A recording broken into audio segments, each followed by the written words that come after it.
She came to marry a stranger, but when she stepped off that train into the Wyoming dust, the man who promised to be there had vanished like smoke. What happened next would change 3 broken lives forever: a desperate woman with nowhere to go, a grieving boy who saw his dead mother's face in a stranger, and a cowboy father who'd sworn never to trust again. This is the story of Maribel Hayes, the mail-order bride who arrived unwanted and became the heart of a family who would die to protect her. Stay until the end and comment what city you're watching from so I can see how far this story travels. The train's whistle cut through the afternoon heat like a knife through butter, long and mournful, echoing across the endless expanse of Wyoming grassland. Maribel Hayes pressed her gloved hand against the soot-stained window, watching the world outside slow from a blur into distinct shapes: weathered fence posts, scattered cattle, a hawk circling overhead. Her heart hammered against her ribs, each beat a mixture of hope and terror that had become sickeningly familiar over the past 3 days of travel. The conductor's voice boomed through the passenger car. "Red Butte Station! Red Butte! 5 minutes stop!" 5 minutes. That's all it would take for her entire life to change. Again. Maribel smoothed the wrinkles from her traveling dress, a modest gray cotton that had seen better days but was the finest thing she owned.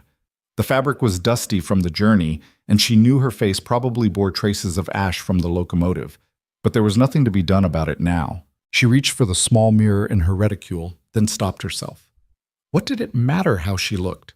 Miles Dandridge had already agreed to marry her based on a single photograph taken 3 years ago when she still had some light in her eyes.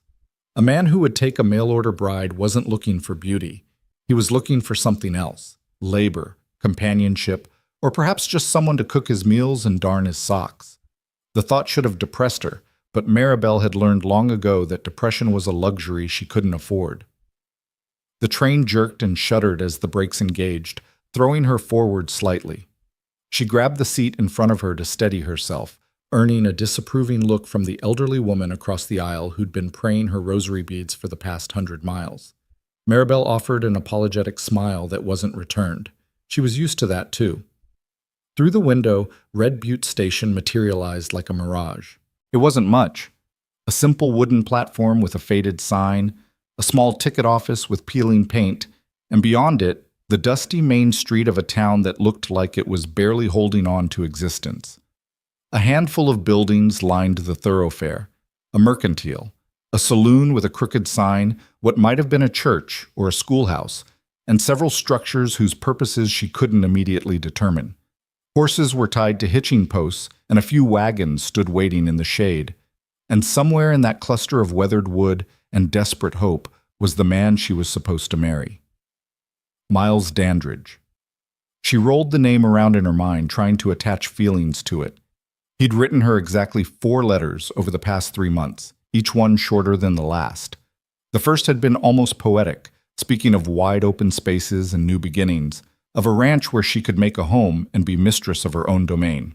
The subsequent letters had been increasingly practical: lists of what she should bring, instructions for the journey, a brief description of his circumstances. A modest spread, he'd called it. Nothing fancy, but honest work and honest living. Honest. The word had appealed to her. After 3 years working in Mrs. Pemberton's boarding house in Philadelphia, where the walls were thin and the tenants' intentions were often anything but honest, the idea of an honest life had shimmered like a promised land. The train lurched to a complete stop, and steam hissed from beneath the cars, rolling across the platform in ghostly waves. Maribel's stomach clenched. This was it. The moment she'd been simultaneously dreading and praying for ever since she'd posted her reply to Miles Dandridge's advertisement in the Matrimonial Times.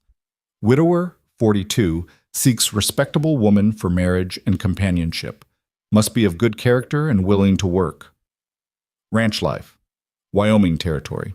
No drinkers or women of questionable morals need apply.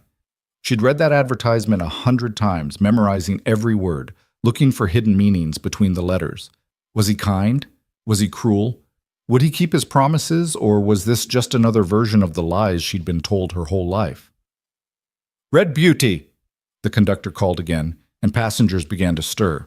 Maribel reached under the seat for her suitcase, a battered leather thing held together with a strap, because one of the latches had broken in Chicago. Everything she owned in the world was in that case. 2 dresses besides the one she wore, a nightgown, undergarments, her mother's Bible, a silver hairbrush that had been her grandmother's, and the letters from Miles Dandridge, folded carefully and tied with a ribbon. Not much to show for 26 years of living, but it was hers. She stood, knees trembling slightly, and made her way toward the exit. The elderly woman with the rosary beads looked up as she passed. "Going to meet your husband?" the woman asked, her voice carrying a note of judgment that made it clear she'd guessed Maribel's purpose. "Yes, ma'am," Maribel replied, keeping her voice steady. "Huh." The woman's mouth puckered like she'd bitten into a lemon. "These modern arrangements. In my day, we married men we knew, men from our own communities." Maribel could have pointed out that not everyone had the luxury of communities or courtships, that some of us had to make do with what opportunities presented themselves. But she'd learned long ago that defending yourself to people who'd already condemned you was a waste of breath. "Have a pleasant journey, ma'am," she said instead, and moved past. The space between the rail cars was brutally hot, the metal steps slick from the steam. Maribel gripped the handrail tightly as she descended, her free hand clutching her suitcase. The platform was rough wood, splintered and uneven, and the heat radiating from it hit her like a physical force. Philadelphia in July had been sweltering, but this was different, a dry, relentless heat that seemed to pull the moisture right out of your body. She stepped fully onto the platform and looked around, searching for a man who matched the description in Miles Dandridge's letters. Tall, dark-haired, usually wearing a brown leather vest. That described about half the men in Wyoming, she suspected. But surely he'd be watching for the train, waiting for her. The platform wasn't crowded, but there were enough people to make her search difficult. A family was reuniting near the ticket office, a young woman throwing herself into the arms of a man who spun her around, both of them laughing. An older gentleman in a suit was collecting several trunks, directing a porter with sharp, precise gestures. A group of cowboys stood near the edge of the platform, smoking and talking in low voices, their eyes following her with the kind of lazy interest men always showed when a new woman arrived in a small town. But no one approached her. No one stepped forward with a smile of recognition or a word of greeting. Maribel's heart sank a little further with each passing second. The train hissed behind her, preparing to depart. Other passengers were disembarking now, moving past her with purpose, knowing where they were going and who would be waiting. She stood frozen in the middle of the platform, an island in a stream, and felt the first cold fingers of panic begin to squeeze her chest. Where was he? "Can I help you, miss?" She turned to find a young man in a conductor's uniform regarding her with polite curiosity. He couldn't have been more than 19 with a sparse mustache he was probably very proud of. I'm supposed to be meeting someone," Maribel said, hating how uncertain her voice sounded. "Mr. Miles Dandridge? Do you know him?" The conductor's face brightened with recognition. "Oh, sure. Mr. Dandridge. He's got a place about 15 miles east of here." Then his expression clouded slightly. "Though I don't see him here at the moment. You certain he knew you were arriving today?" "I sent a telegram last week confirming my arrival," Maribel said, and now the panic wasn't just touching her. It was wrapping around her throat like a noose. "He should be here." "Well, maybe he got held up. Ranch life, you know. Always something demanding attention. I'm sure he'll be along shortly." The conductor smiled reassuringly, but there was a flicker of doubt in his eyes that told Maribel he wasn't as confident as he pretended. "You can wait in the station office if you like. Mrs. Garrett, who runs the ticket counter, will make you a cup of tea." "Thank you," Maribel managed, but she didn't move toward the office. Something felt wrong. A man who was expecting his bride to arrive, a bride who'd traveled 1,000 miles to marry him, that man wouldn't be late.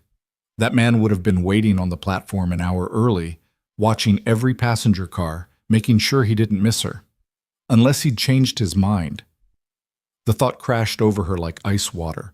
Oh God, what if he'd changed his mind?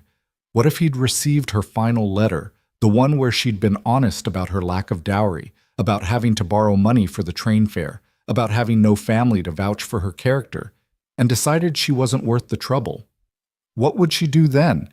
She had $17 to her name, not enough to get back to Philadelphia, even if she wanted to return to that city of broken promises, not enough to start over anywhere else. The train's whistle blew again, a warning that it would be departing shortly. Maribel watched as the last passengers boarded, the conductor swinging up onto the steps with practiced ease. Within minutes, the locomotive would pull away, taking with it her last connection to the world she'd known, leaving her stranded in this dusty Wyoming town with no husband, no prospects, and nowhere to go.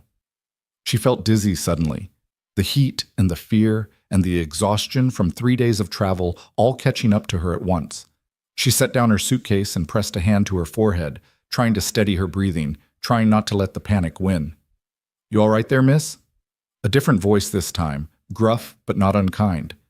She looked up to find one of the cowboys had approached, a man in his 50s with a weathered face and kind eyes. He'd removed his hat and was holding it against his chest in a gesture of respect that surprised her. "I'm fine," she said automatically, then immediately regretted the lie. She wasn't fine. Nothing about this was fine. "Actually, I'm supposed to meet Miles Dandridge, but he doesn't seem to be here." The cowboy's expression shifted, something she couldn't quite read passing across his features. "Miles Dandridge, you say?" "Yes. Do you know him? Do you know where I might find him?" Before the man could answer, a commotion erupted near the edge of the platform. Voices rose in alarm and people scattered. Maribel turned, confused, trying to see what was happening. Through the dissipating steam and the milling crowd, she caught a glimpse of movement, something small and fast, darting between adults, heading straight toward her. A child. A boy. No more than 7 or 8 years old, with dark hair sticking up in cowlicks and dust streaked across his tear-stained face. He was running full tilt, his boots pounding against the wooden planks, and there was something wild in his eyes, something desperate and hopeful and terrified all at once. Behind him, a tall man in dusty work clothes was giving chase, calling out, "Eli! Eli! Stop! Come back here!" But the boy didn't stop. He ran directly toward Maribel, weaving between startled onlookers, his eyes locked on her face with an intensity that was almost frightening. She took an instinctive step back, uncertain, her hand going to her throat. The boy reached her and didn't slow down. He crashed into her skirts, his small arms wrapping around her waist, his face pressing against the fabric of her dress. She stumbled backward, barely maintaining her balance, shocked by the sudden impact. And then the boy looked up at her, and Maribel's breath caught in her chest. His eyes were the color of storm clouds, gray-blue and swimming with tears. His face was thin, almost gaunt, with sharp cheekbones that spoke of too many meals missed or too much grief carried. But it was the expression in those eyes that broke her heart. Such naked hope, such desperate need, such aching loneliness. "Mama?" His voice cracked on the word, small and trembling and full of impossible longing. "Mama, are you finally here? Did you come back?" The platform had gone silent. Every eye was on them now. The strange woman from the train and the grieving boy who'd mistaken her for someone else. Someone lost. Maribel felt the weight of those stares, felt the collective breath being held, waiting to see what she would do. Her hands hovered over the boy's head, uncertain. She should correct him. She should gently explain that she wasn't his mother, that there'd been a mistake, that she was a stranger who'd just arrived in town and had problems of her own. But she couldn't make the words come. The boy, Eli, the man had called him, was shaking now, trembling like a leaf in a storm, and his grip on her dress was so tight his knuckles had gone white. She could feel him struggling not to sob, could hear the hitching breaths he was taking, could sense the monumental effort it was costing him to hold himself together. Without thinking, without planning, operating purely on instinct, Maribel knelt down. The rough wood of the platform bit into her knees through her dress, but she barely noticed. She brought herself to eye level with the boy, and slowly, carefully, she placed her hands on his thin shoulders. "Sweetheart," she said softly, and the word surprised her. She hadn't used endearments in years, hadn't had anyone to use them with. "Sweetheart, I think there's been a mistake." "No." The boy's voice rose, panicked. "No, you look just like her, just like the picture Papa keeps. You have the same eyes, the same hair. It's you, isn't it? You came back?" Before Maribel could respond, the tall man who'd been chasing the boy finally caught up. He was breathing hard, his face flushed beneath several days' worth of dark beard stubble. He wore dusty work clothes, worn denim, and a faded blue shirt, and his hat had fallen off during the chase, revealing dark hair shot through with premature gray. "Eli, I'm so sorry," he said, reaching for the boy's shoulder. His voice was rough, strained with embarrassment and what sounded like pain. "Come on, son. This isn't... She's not... She is." Eli twisted away from his father's hand, pressing closer to Maribel.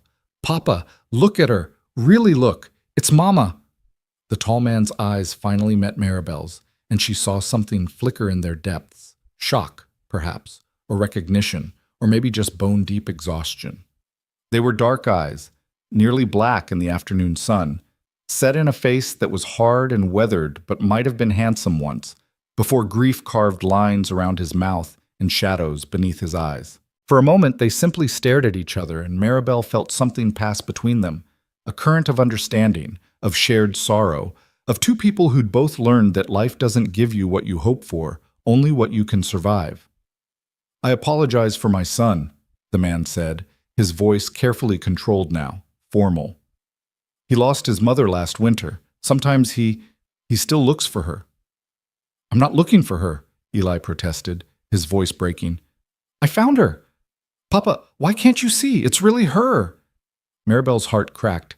She'd never had children, had never been married, had never even had a serious courtship, but something in her responded to this boy's grief with a force that surprised her. Maybe it was because she understood what it meant to lose people, to be left behind, to keep hoping against hope that somehow the people you'd lost would come back.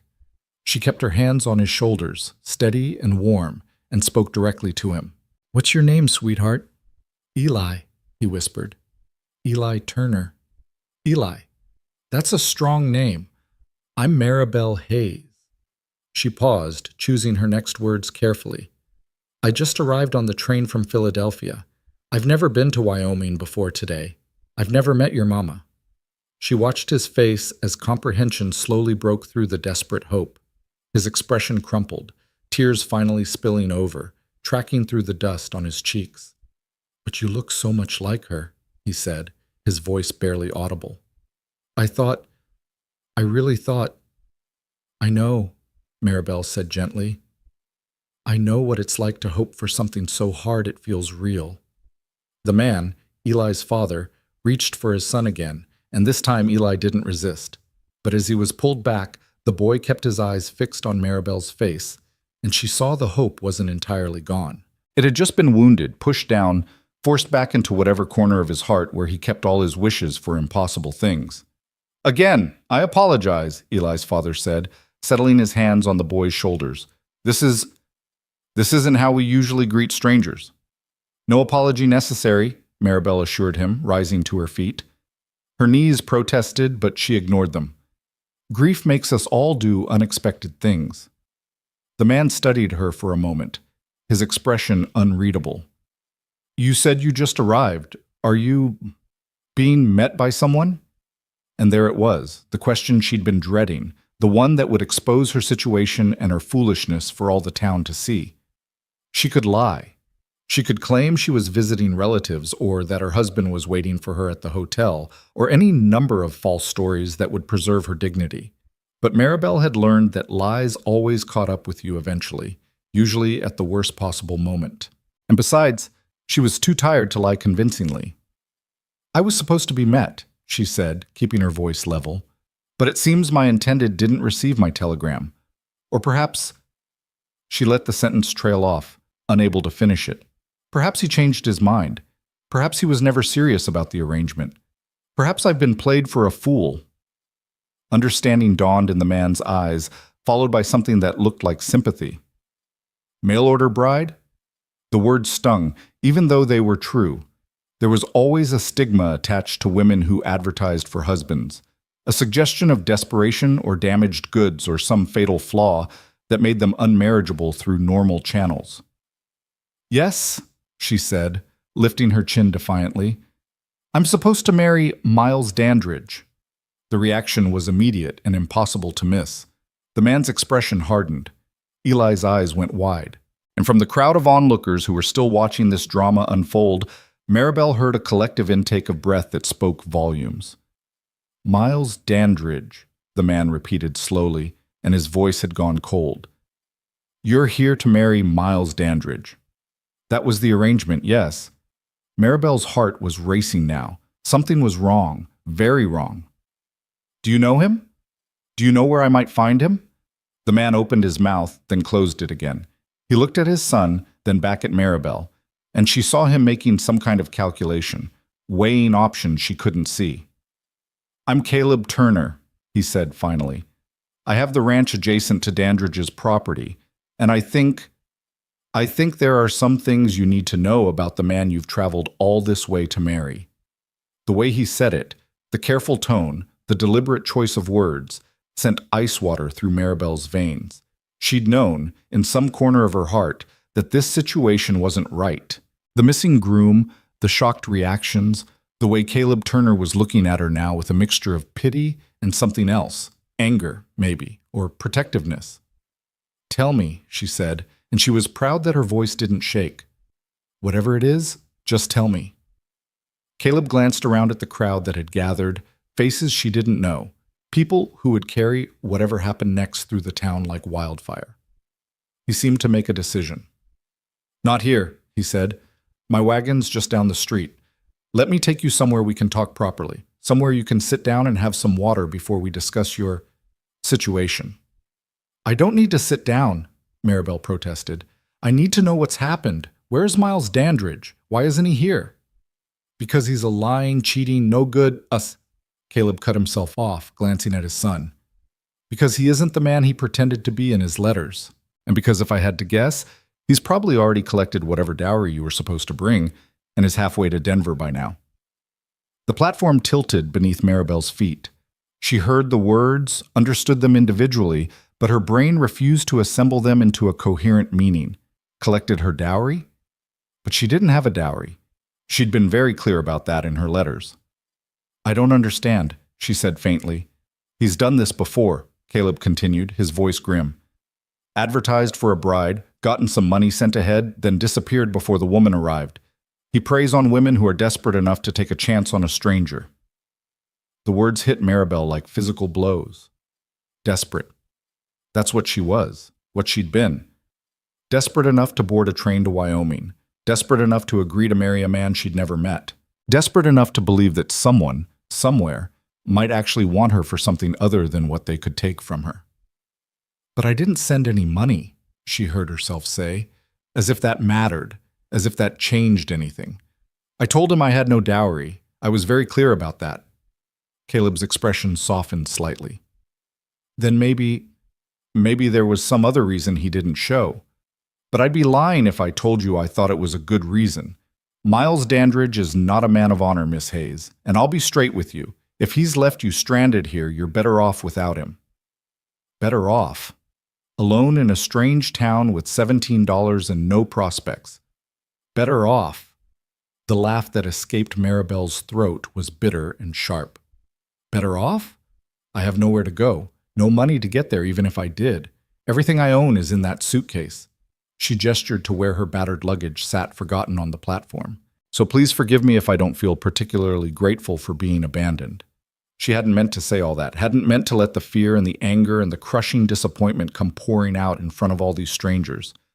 But 3 days of travel, of hope and dread tangled together, of imagining a future that had just been ripped away. It was too much. She was too tired to maintain the careful composure she'd spent years perfecting. Silence fell over the platform.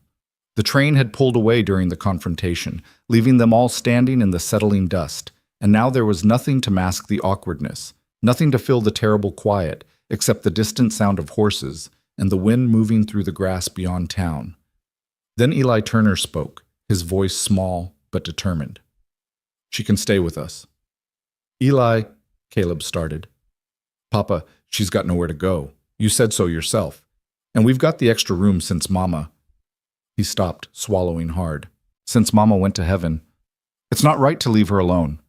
Maribel looked at the boy, at this small, grieving child who'd mistaken her for his dead mother and was now trying to save her in return, and felt something crack open inside her chest. "That's very kind," she said softly. "But I couldn't impose—" "It's not an imposition if we're offering," Caleb interrupted.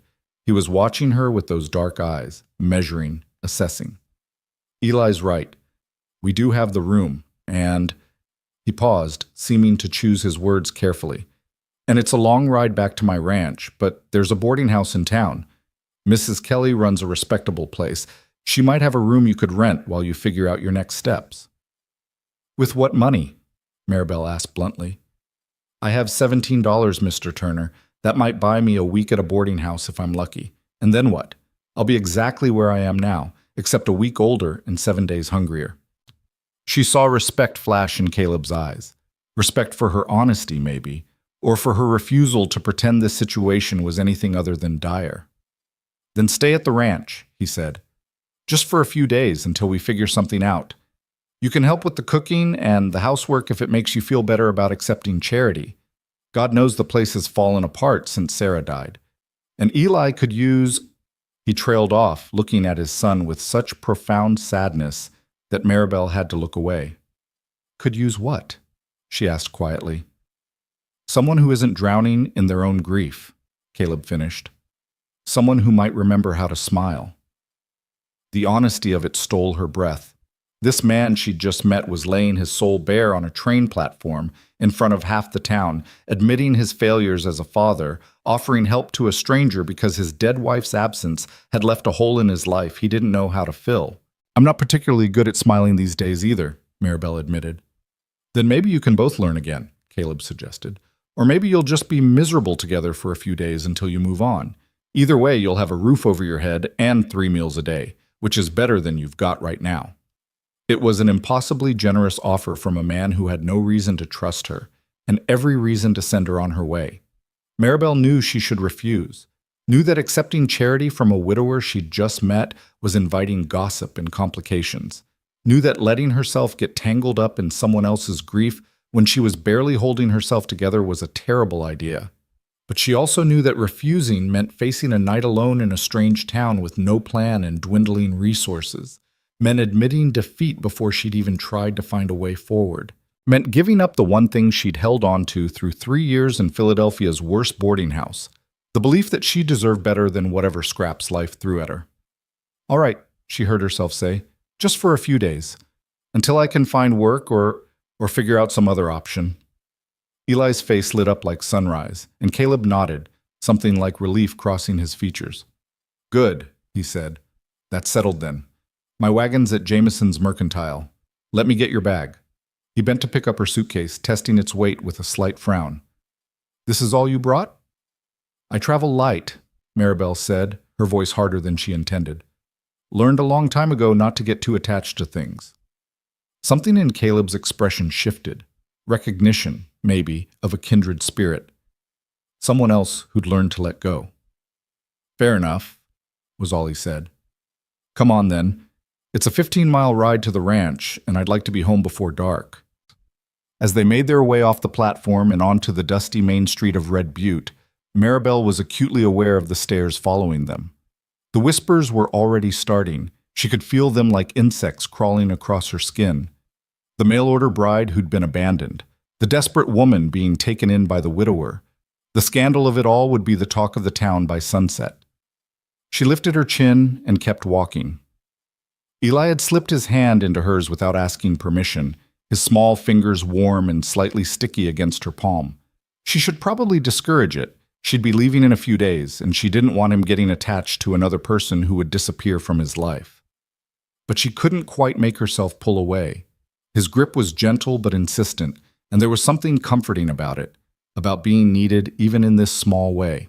The Mercantile was a rambling building with a covered porch and various tools and supplies displayed in the windows. Caleb's wagon was hitched out front, a sturdy farm wagon with a bench seat and a bed that currently held several sacks of what looked like feed or seed. It wasn't fancy, but it was well maintained, the wood solid and the wheels properly greased. Caleb loaded her suitcase into the back with the other supplies, then turned to help her up onto the seat. His hand was calloused and strong, his grip steadying her as she climbed up. Eli scrambled up between them, clearly determined to stay as close to her as possible. As Caleb settled into the driver's seat and took up the reins, Maribel allowed herself one last look at the train station, at the place where her carefully constructed plans had fallen apart. The platform was mostly empty now, the crowd dispersed, the drama over. In an hour, the train would be gone from Red Butte entirely, carrying other passengers to other destinations, other futures. But she wasn't on it. For better or worse, she was here. "Ready?" Caleb asked. Maribel nodded, not trusting her voice. The wagon lurched forward, and Red Butte Station fell away behind them. They rode in silence for a while, the only sounds the creak of the wagon wheels, the clip-clop of the horses' hooves, and the endless whisper of wind through the grass. The landscape stretched out in all directions, vast and empty in a way that would have been beautiful if Maribel hadn't been so exhausted and heartsick. The sky was enormous, a dome of blue so intense it almost hurt to look at, and the grass rolled like waves on an ocean, brown and gold in the late summer heat. "It's so empty," she said finally, unable to keep the words in. "That's what most folks say when they first get here," Caleb replied. His voice was easier now, less formal than it had been on the platform. "Give it time. You start seeing things you missed at first. The way the light changes, the patterns in the grass, the sky at sunset." He paused. "Sarah used to say Wyoming was God showing off." Beside her, Eli stiffened at the mention of his mother's name. Maribel felt him press closer against her side. "She sounds like she was a wise woman," Maribel said carefully. "She was." Caleb's hands tightened on the reins. "And kind. And patient with a man who didn't deserve her patience. She made that ranch into a home, made it feel like there was a reason to wake up every morning." His voice dropped lower. "When she died, it was like someone blew out all the lights." The grief in his voice was raw, unhealed, and Maribel understood it in her bones. She'd felt that way when her mother died, when the last person who'd loved her unconditionally was gone, and the world became a colder, harder place. "How did she die?" Maribel asked, then immediately regretted the question. "I'm sorry, you don't have to answer that. It's none of my business." "Fever," Caleb said flatly. "Last winter was brutal. She caught something, and we couldn't get her to a doctor fast enough. By the time we got her to town," he shook his head, "she was gone within 3 days." "I'm so sorry." "Everyone's sorry," Caleb said, and there was a trace of bitterness in his voice now. "Sorry doesn't bring her back. Sorry doesn't make Eli stop looking for her in every woman's face. Sorry doesn't make the house feel less empty." They fell silent again, but it was a different kind of silence now, heavy with shared loss, with the understanding that some wounds never really heal, you just learn to carry them. "Your mama was pretty," Eli said suddenly, his voice startling them both. He was looking up at Maribel with those storm-gray eyes. "Do you look like your mama?" "I do," Maribel said. "Or at least, I used to when I was younger. We had the same dark hair and the same eyes. People used to say we could have been sisters instead of mother and daughter. Where is she now?" "She died when I was 17, almost 10 years ago now." "Did she have the fever too?" "No, sweetheart. Her heart just gave out one day. The doctor said it was weak, that she probably had been sick for a long time without knowing it." Eli considered this solemnly. "Do you miss her?" "Every single day." "Me too," Eli whispered. "I miss my mama every single day." Maribel looked down at the boy pressed against her side and did something she'd sworn she wouldn't do. She wrapped her arm around his thin shoulders and pulled him closer. He melted into the embrace immediately, as if he'd been waiting for permission to let someone hold him. Over Eli's head, she met Caleb's eyes. He was watching them with an expression she couldn't quite read. Surprise, maybe, or gratitude, or perhaps just the weary recognition of a man who'd been trying to be both mother and father and failing at both. "Thank you," he said quietly. "For what?" "For not pulling away. For not telling him he's too old to be held. For not—" He struggled for the words. "For not being afraid of his grief." "How could I be afraid of it?" Maribel asked. "I understand it. I've lived it." They rode on as the sun began its slow descent toward the horizon, painting the grasslands in shades of gold and amber. Maribel watched the landscape change in the shifting light and tried not to think about what she was going to do next, about how she would survive in this strange place with no prospects and no plan.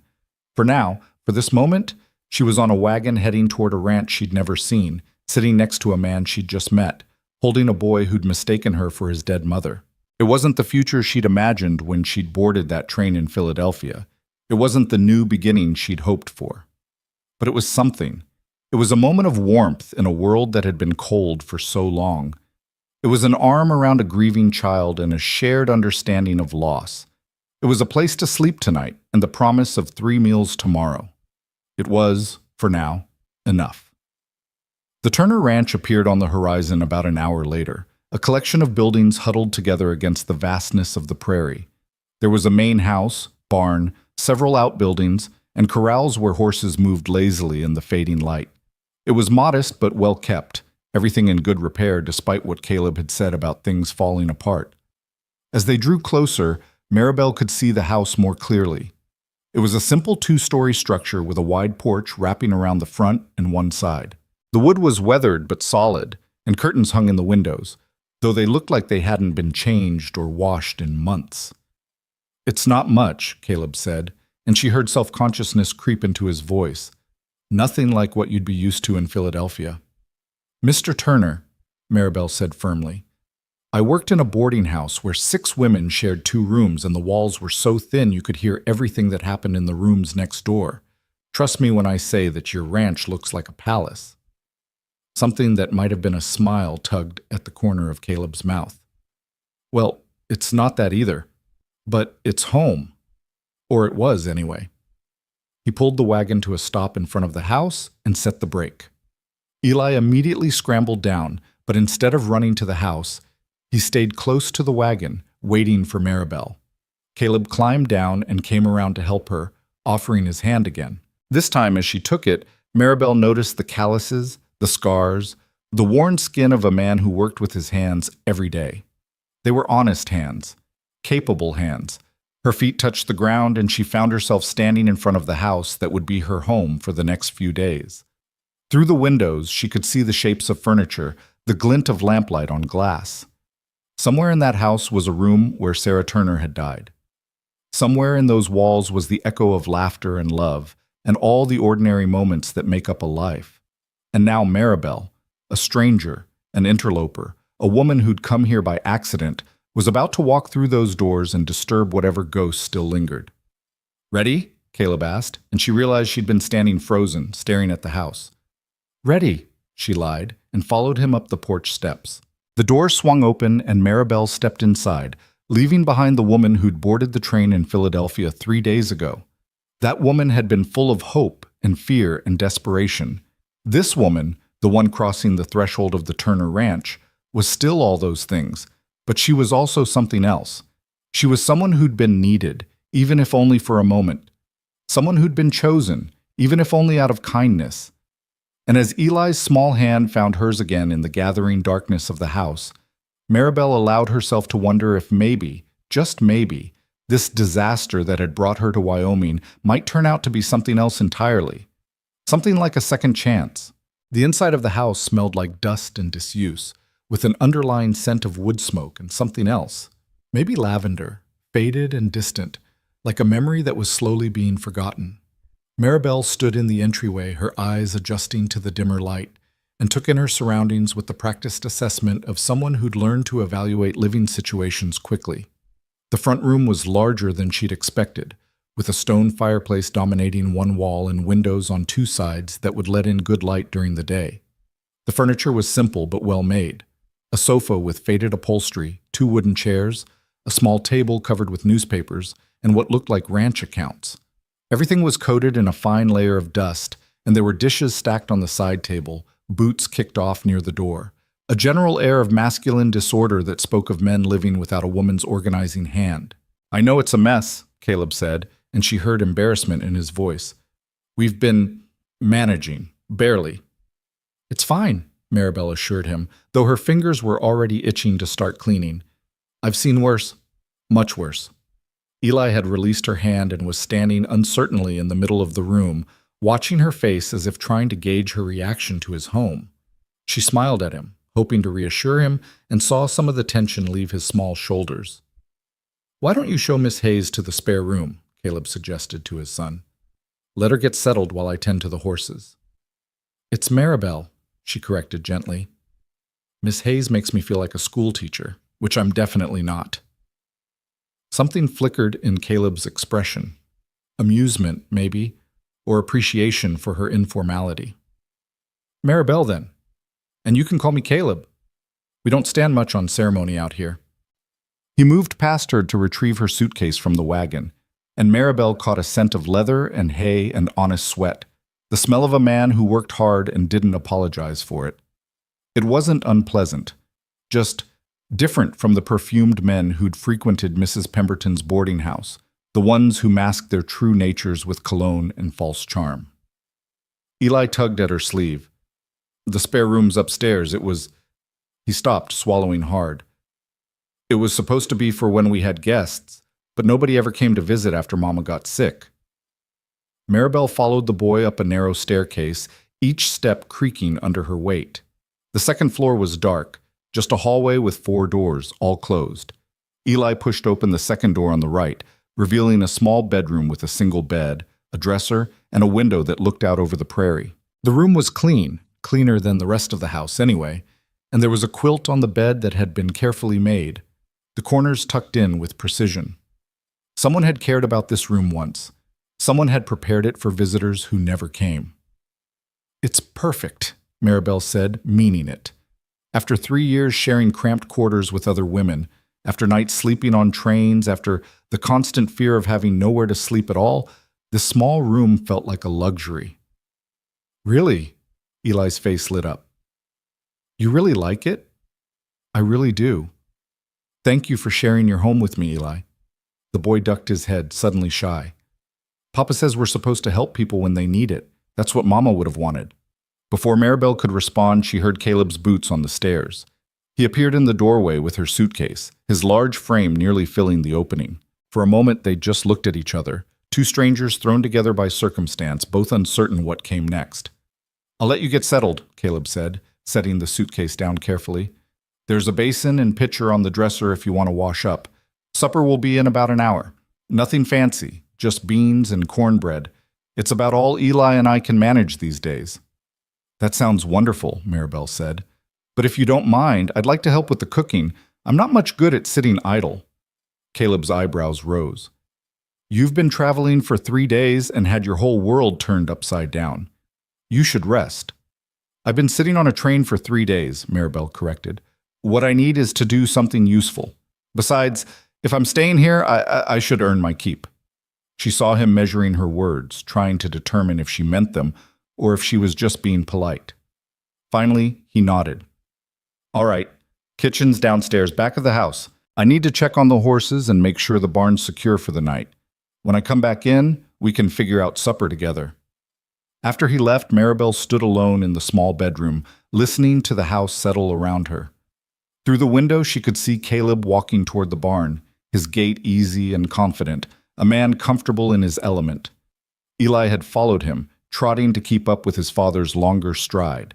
She watched them disappear into the barn, then turned to survey her temporary home. The room was sparse but not cold. Someone had hung simple curtains. The same lavender scent she'd noticed downstairs clung faintly to the fabric. Sarah's work, most likely. A woman making her house into a home, creating beauty in this harsh landscape. Maribel opened her suitcase and carefully removed her belongings.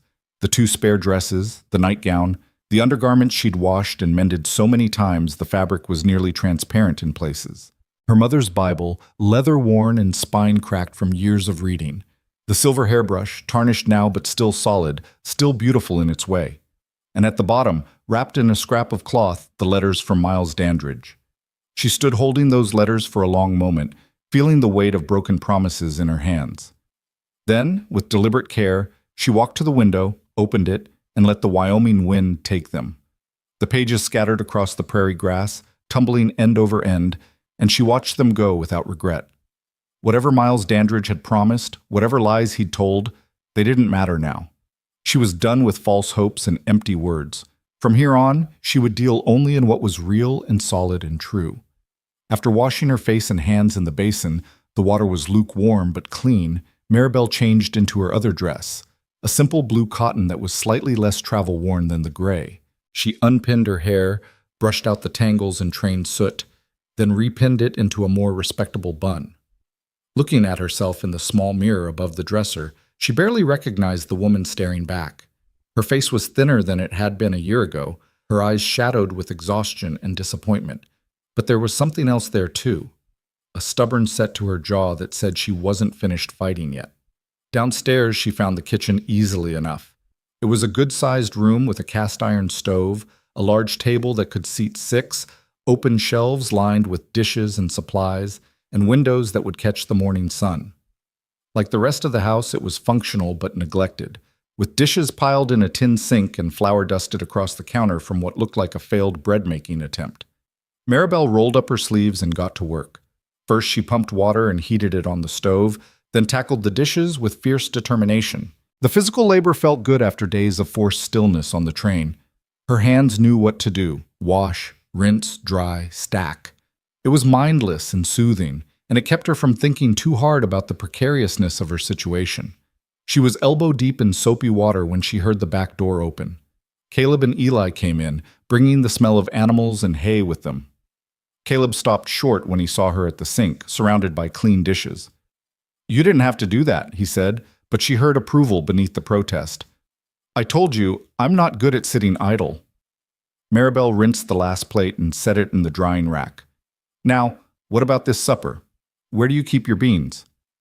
For the next hour, the kitchen became a space of quiet cooperation. Caleb showed her where things were stored: the beans in a jar on the shelf, the cornmeal in a tin, the salt pork wrapped in cloth in the cold cellar. Maribel set about making supper while Caleb built up the fire in the stove and Eli set the table, his small hands carefully arranging the plates and forks with endearing precision. "Mama always said the table should be pretty," Eli explained, adjusting a fork that was slightly crooked. "Even if the food's simple, the table should be pretty." "Your mama was right," Maribel agreed. "Presentation matters. It shows respect for the food and the people eating it." She could feel Caleb watching her as she worked, but his gaze wasn't intrusive or uncomfortable. He seemed genuinely curious, as if trying to figure out who this woman was who'd appeared on the train platform and disrupted his carefully controlled grief. "You know your way around a kitchen," he observed, leaning against the counter with his arms crossed. "I should. I've been cooking since I was 8 years old. My mother worked as a seamstress, long hours for little pay. Someone had to make sure we ate." "No father?" "He died when I was 3. Accident at the docks. I don't remember him." She stirred the beans, adding a bit of salt pork for flavor. "It was just me and my mother for 14 years. Then just me. No other family? None that wanted anything to do with us. My mother's people disowned her when she married my father. He was Irish immigrant. She was from an old Boston family. They considered it a scandal." Maribel smiled without humor. "Amazing how quickly family can decide you don't exist when you embarrass them." "I know something about that," Caleb said quietly. "My family didn't approve of Sarah. Said she was too educated for a rancher's wife, that she'd never be happy out here. They were wrong about the happiness part, but they cut us off all the same. Didn't even come to the funeral." The beans were simmering nicely now, and Maribel turned her attention to the cornbread, mixing meal and water and a bit of precious sugar into a thick batter. "Seems like there's a lot of that going around. Families who love you conditionally, who decide you're only worth knowing if you do what they want." "Is that why you answered Dandridge's advertisement?" Caleb asked. "No family to help you?" Maribel poured the batter into a greased pan before answering. "I answered because I was tired of being afraid. Tired of wondering if Mrs. Pemberton would raise the rent again, or if one of the male tenants would finally work up the courage to try my door handle at night. Tired of having no control over my own life." She slid the pan into the oven and closed the door with more force than necessary. "I thought marrying a stranger in Wyoming couldn't be worse than what I was already living. Turns out I was wrong about the stranger part, but right about leaving Philadelphia. Even now? Even stranded in a place you don't know with no prospects?" She turned to face him fully, meeting his dark eyes with her own. "Even now. At least here, I get to choose what happens next. Even if all my choices are bad ones, they're mine." Something shifted in Caleb's expression. Understanding, maybe, or respect. "That's a hard way to live." "It's the only way I know." Eli, who'd been listening to this exchange with wide eyes, suddenly spoke up. You could stay here forever. Then you wouldn't have to choose bad things. You could choose us. The simple statement hung in the air like a prayer. Maribel's throat tightened and she saw Caleb stiffen, clearly uncomfortable with his son's attachment to a woman who'd be leaving in a matter of days. Eli, Caleb started, his voice gentle but firm. Maribel has her own life to figure out. We can't— I know, Eli interrupted, and his voice was suddenly much older than his years. I know she has to go. Everyone goes eventually. He looked at Maribel with those storm gray eyes. But it would be nice if just once someone stayed. The words pierced Maribel's heart like a blade. She knelt down in front of the boy, heedless of her dress on the dusty floor. Eli, listen to me. I don't know what's going to happen tomorrow or next week or next month, but I promise you this. While I'm here, I'm really here. I won't pretend to be someone I'm not, and I won't make promises I can't keep. Can that be enough? Eli studied her face for a long moment, then nodded slowly. Okay. Okay, she echoed, and rose to her feet, her knees protesting slightly. They ate supper at the big kitchen table as the last light faded from the windows. The beans were simple but filling, the cornbread golden and surprisingly good considering the ancient oven she'd worked with. Eli ate with the single-minded focus of a growing boy, but Maribel noticed he kept glancing at her, as if reassuring himself she was still there. Caleb ate more slowly, and she caught him watching her several times with an expression she couldn't quite read. Not attraction. It was too soon for that, too raw. But something else. Curiosity, maybe. Or the cautious assessment of a man who'd been burned before and was determined not to make the same mistake twice. This is good, he said finally, gesturing to his plate. Better than anything Eli and I have managed in months. It's just beans and cornbread. It's a hot meal at a clean table. That's more than we've had in a while. He paused, then added quietly, Thank you. After supper, Maribel insisted on cleaning up despite Caleb's protests. Eli helped her, carefully carrying dishes to the sink and drying them with a towel that was too big for him. As they worked, the boy chattered about the ranch, about his favorite horse, a mare named Daisy, about the calf that had been born last spring, about the swimming hole down by the creek where his mother used to take him on hot days. Maybe you could come swimming with me, Eli suggested hopefully, if you're still here when it gets hot again. Maybe, Maribel said, not wanting to encourage false hope, but unable to crush the tentative joy in his voice.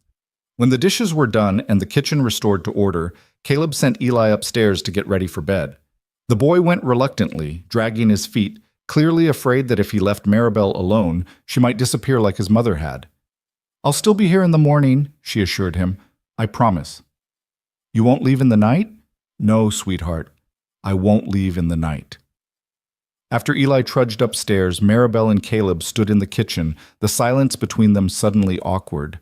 The intimacy of the shared meal, the easy cooperation in the kitchen, had created a false sense of familiarity that now felt uncomfortable in the wake of Eli's absence. I should check on the stock one more time, Caleb said, reaching for his hat. Make sure everything's secured for the night. Of course. He started toward the door, then stopped. Maribel? About what Eli said earlier, about wanting you to stay. I hope you don't think I put him up to that. He's struggling. He latched onto you because you look like Sarah, but also because you're the first person who's treated him like he matters in months. You treat him like he matters. I try, but I'm drowning too, and I think he knows it. I think he can feel how much I'm failing him every day. Caleb's voice was rough with self-recrimination.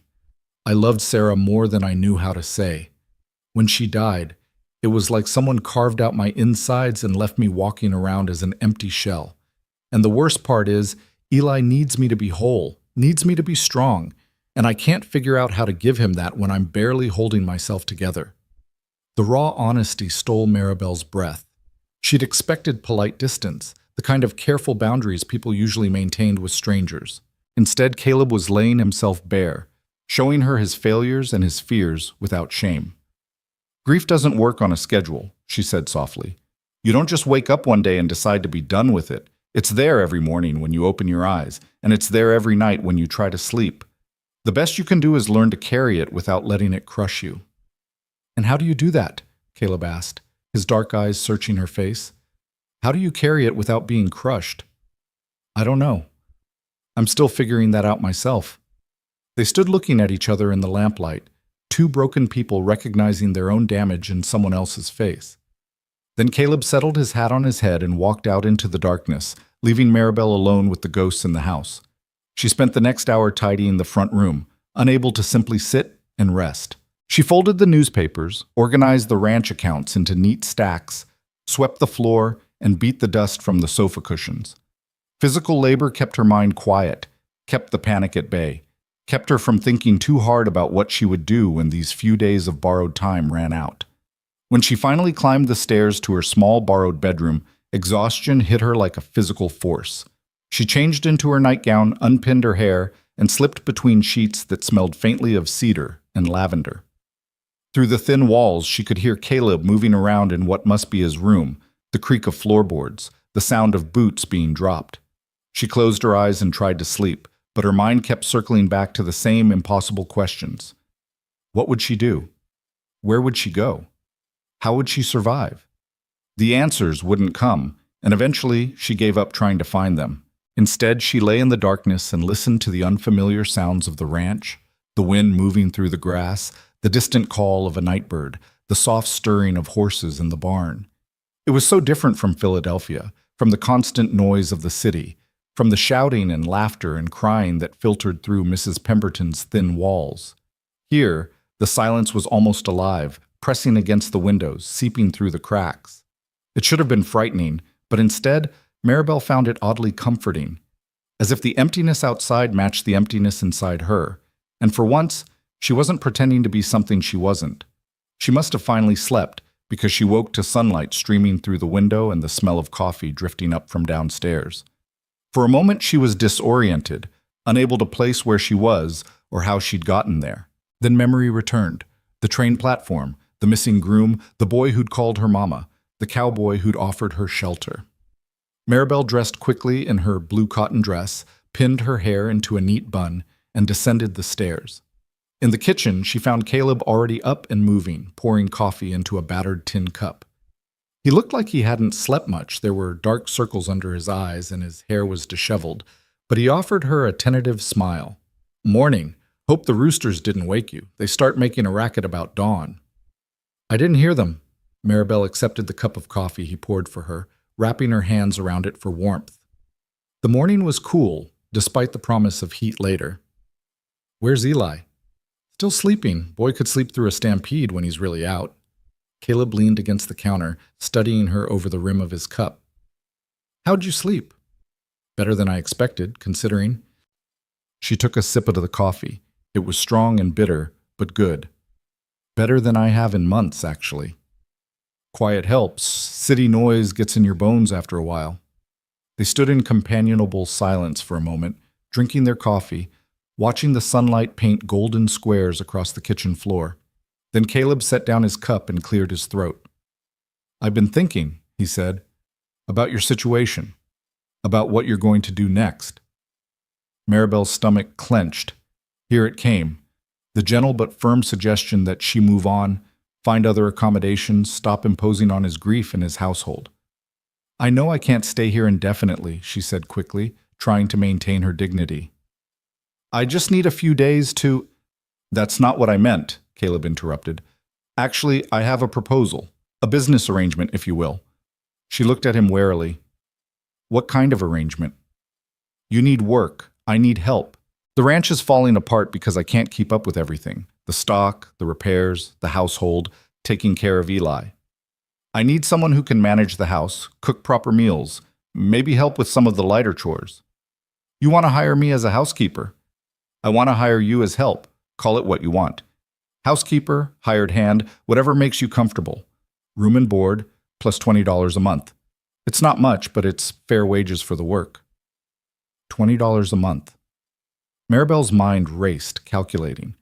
In a few months, she could save enough to move on, to try again somewhere else, or maybe even stay longer, build something resembling stability. "Why?" she asked bluntly. "You don't know me. I could be a terrible cook, I could be lazy or dishonest or any number of things. Why would you offer this to a complete stranger? Caleb met her eyes steadily. Because yesterday, my son smiled for the first time in 6 months.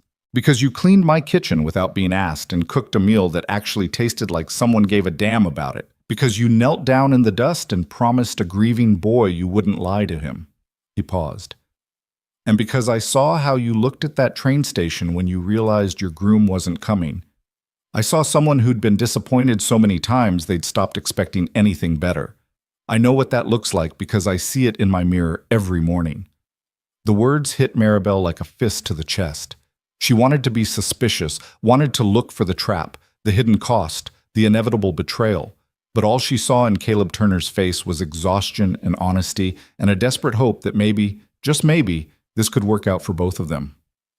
I'll need to set some ground rules, she said carefully. Such as? This is a business arrangement. You're my employer, not my... She struggled for the right word. Not anything else. I keep my own room, I make my own choices, and if at any point this stops working for either of us, we can end it with no hard feelings. Agreed. And Eli, I won't encourage him to think of me as a replacement for his mother. I'll be kind to him. I'll take care of him, but I won't pretend to be something I'm not. That's fair. That's more than fair. Caleb extended his hand. So, do we have a deal? Maribel looked at his outstretched hand, calloused, scarred, honest, and thought about all the hands that had reached for her over the years. Hands that took without asking. Hands that made promises they never intended to keep. Hands that pushed her away when she was no longer useful. This hand was different. She didn't know how she knew, but she did. She reached out and shook it firmly. We have a deal. The relief that washed over Caleb's face was almost painful to witness. Thank you. You don't know what this means. I think I do, Maribel said quietly. I think we're both getting a second chance we didn't expect. A thump from upstairs announced Eli's awakening, followed by the sound of small feet hitting the floor. Moments later, the boy appeared in the kitchen doorway, his hair sticking up in all directions, his face still creased from the pillow. You're still here, he breathed, and the relief in his voice was heartbreaking. I told you I would be, Maribel reminded him gently. And I'm going to be here for a while longer. Your father has hired me to help around the ranch. Eli's eyes went wide. You're staying, really staying. For now, yes. The boy launched himself across the kitchen and wrapped his arms around her waist, holding on tight. Over his head, Maribel met Caleb's eyes, and in that moment, she understood that they'd all just stepped off a cliff together. Whether they'd fall or fly remained to be seen. But for the first time in longer than she could remember, Maribel felt something that might have been hope stirring in her chest. It was fragile and frightened, barely more than a whisper, but it was there. And maybe, just maybe, that would be enough. The days that followed fell into a rhythm that surprised Maribel with its ease. She rose with the sun, dressed quickly in the cool morning air, and descended to the kitchen before Caleb and Eli stirred. There was something deeply satisfying about being the first one awake, about having those quiet moments to herself before the day's demands began. She'd make coffee, start breakfast, and watch the prairie come alive through the kitchen window as the sky shifted from gray to pink to gold. By the end of the first week, the house had transformed. Maribel scrubbed floors, washed curtains, beat rugs, and organized shelves with the fierce determination of someone who needed to prove her worth. She found Sarah's recipe book tucked in a drawer, pages stained and dog-eared, notes written in careful script, and taught herself to make the dishes Eli remembered his mother cooking. Pot roast with carrots, apple cobbler. Biscuits that were almost as fluffy as the ones he described with reverent detail. Caleb worked from dawn until dusk, mending fences, tending cattle, breaking horses, doing all the 100 tasks that kept a ranch running. He'd come in for meals exhausted and dusty, his hands scraped raw, his shirt soaked with sweat. But Maribel noticed he started lingering at the table after supper, talking about the day's work, asking her opinion on small matters, teaching Eli his letters while she washed dishes. And Eli bloomed like a flower after rain. The hollow look began to fade from his eyes. He started sleeping through the night without nightmares. He laughed more, played more, brought Maribel wildflowers from the prairie and smooth stones from the creek. He followed her around the house like a shadow, chattering endlessly, And while she was careful not to let him call her mama, she couldn't help but respond to his desperate need for maternal attention. It was on the 10th day, as Maribel was hanging laundry in the yard, that she saw the rider approaching from the east. She shaded her eyes against the midday sun, watching the figure grow larger, and felt an inexplicable sense of unease settle over her. Something about the way the man sat his horse, too casual, too confident, like he owned everything he surveyed, set her teeth on edge. Caleb emerged from the barn, and she saw his posture stiffen when he spotted the rider. His hand moved unconsciously to his hip, as if checking for a gun that wasn't there. "Go inside," he called to Maribel, his voice hard. "Who is it?" "Just go inside. Take Eli with you." But it was too late. The rider had already covered the distance to the house, and now Maribel could see him clearly. He was perhaps 40, with slicked-back dark hair and a mustache waxed to sharp points. He wore expensive clothes, a vest with silver buttons, polished boots, a hat that probably cost more than Maribel made in 3 months. Everything about him screamed money and self-importance. He pulled his horse to a stop and surveyed the ranch with an expression of amused disdain. His eyes passed over Caleb dismissively, then landed on Maribel and stayed there, traveling up and down her body with the kind of proprietorial assessment that made her skin crawl. "Well, well," the man said, his voice smooth as oil. "Looks like someone's been making improvements around here, Turner. Got yourself a new housekeeper?" "What do you want, Dandridge?" Caleb's voice was cold enough to freeze water. Maribel's blood turned to ice. Dandridge, Miles Dandridge, the man she was supposed to marry, the man who'd abandoned her at the train station. She stood frozen, a wet sheet in her hands, as Miles Dandridge dismounted with elaborate care and approached her with a smile that didn't reach his eyes. "My dear Miss Hayes," he said, sweeping off his hat in a mockery of gentlemanly behavior, "I cannot apologize enough for the unfortunate misunderstanding at the station. I was detained by urgent business in Denver and only just returned to find your telegram waiting. Naturally, I rode here immediately to collect you and make amends for my tardiness." Every word was a lie. Maribel could see it in the way his eyes shifted, in the practiced smoothness of his delivery, in the complete absence of genuine remorse. This was a man who lied as easily as breathing. "Collect me?" she repeated, finding her voice. "Like a piece of luggage you left at the station?" Miles's smile tightened. "I understand you're upset, my dear. Any woman would be after such an ordeal. But now that I'm here, we can proceed with the wedding arrangements and—" "She's not going anywhere with you," Caleb interrupted, moving to stand between Maribel and Miles. "She's got employment here, room, board, and fair wages. She doesn't need your charity or your lies." Miles's expression hardened, the false congeniality dropping away like a discarded mask. "Employment? Is that what we're calling it?" He looked past Caleb to Maribel, his eyes calculating. "How convenient for you, Turner. Your wife barely cold in the ground, and already you've got a replacement warming your bed." "You son of a—" Caleb lunged forward, but Maribel grabbed his arm, stopping him. "Don't," she said quietly. "He's not worth it." Miles laughed, a sound like breaking glass. "Oh, she's got you well trained already. Tell me, Miss Hayes, how long did it take you to work your way into his house? Did you plan this from the beginning, or was seducing a grieving widower just a happy accident?" The accusation struck like physical blows, but Maribel forced herself to stand tall, to meet Miles's contemptuous gaze without flinching. She'd been called worse things by better people. "Mr. Dandridge," she said, her voice steady despite the rage burning in her chest, "I don't know what kind of women you usually associate with, but I'm not property to be collected when convenient. You made me an offer, you failed to honor it, and I've made other arrangements. Consider our agreement null and void." "That's not how this works," Miles said, his voice dropping to something dangerous. "You came here to marry me. You accepted my proposal. That makes you mine, whether you like it or not." "Yours?" Maribel repeated incredulously. "I'm not a horse or a piece of land. I'm a human being and I can change my mind." "Not when there's a contract involved." Miles reached into his vest and pulled out a folded paper, waving it like a weapon. "You signed this, agreeing to marry me in exchange for passage to Wyoming and a home. I paid for your train ticket, which makes you legally obligated to fulfill the terms of our agreement." Maribel's stomach dropped. She had signed something, a brief letter of agreement, nothing elaborate, just a simple acknowledgement that she accepted his proposal and would travel to Wyoming to become his wife. At the time, it had seemed like a formality. Now she realized it might be a trap. "You paid for her ticket?" Caleb's voice was sharp. "Funny, because Maribel told me she borrowed money to pay for it herself." Miles's expression flickered, just for a moment, but it was enough.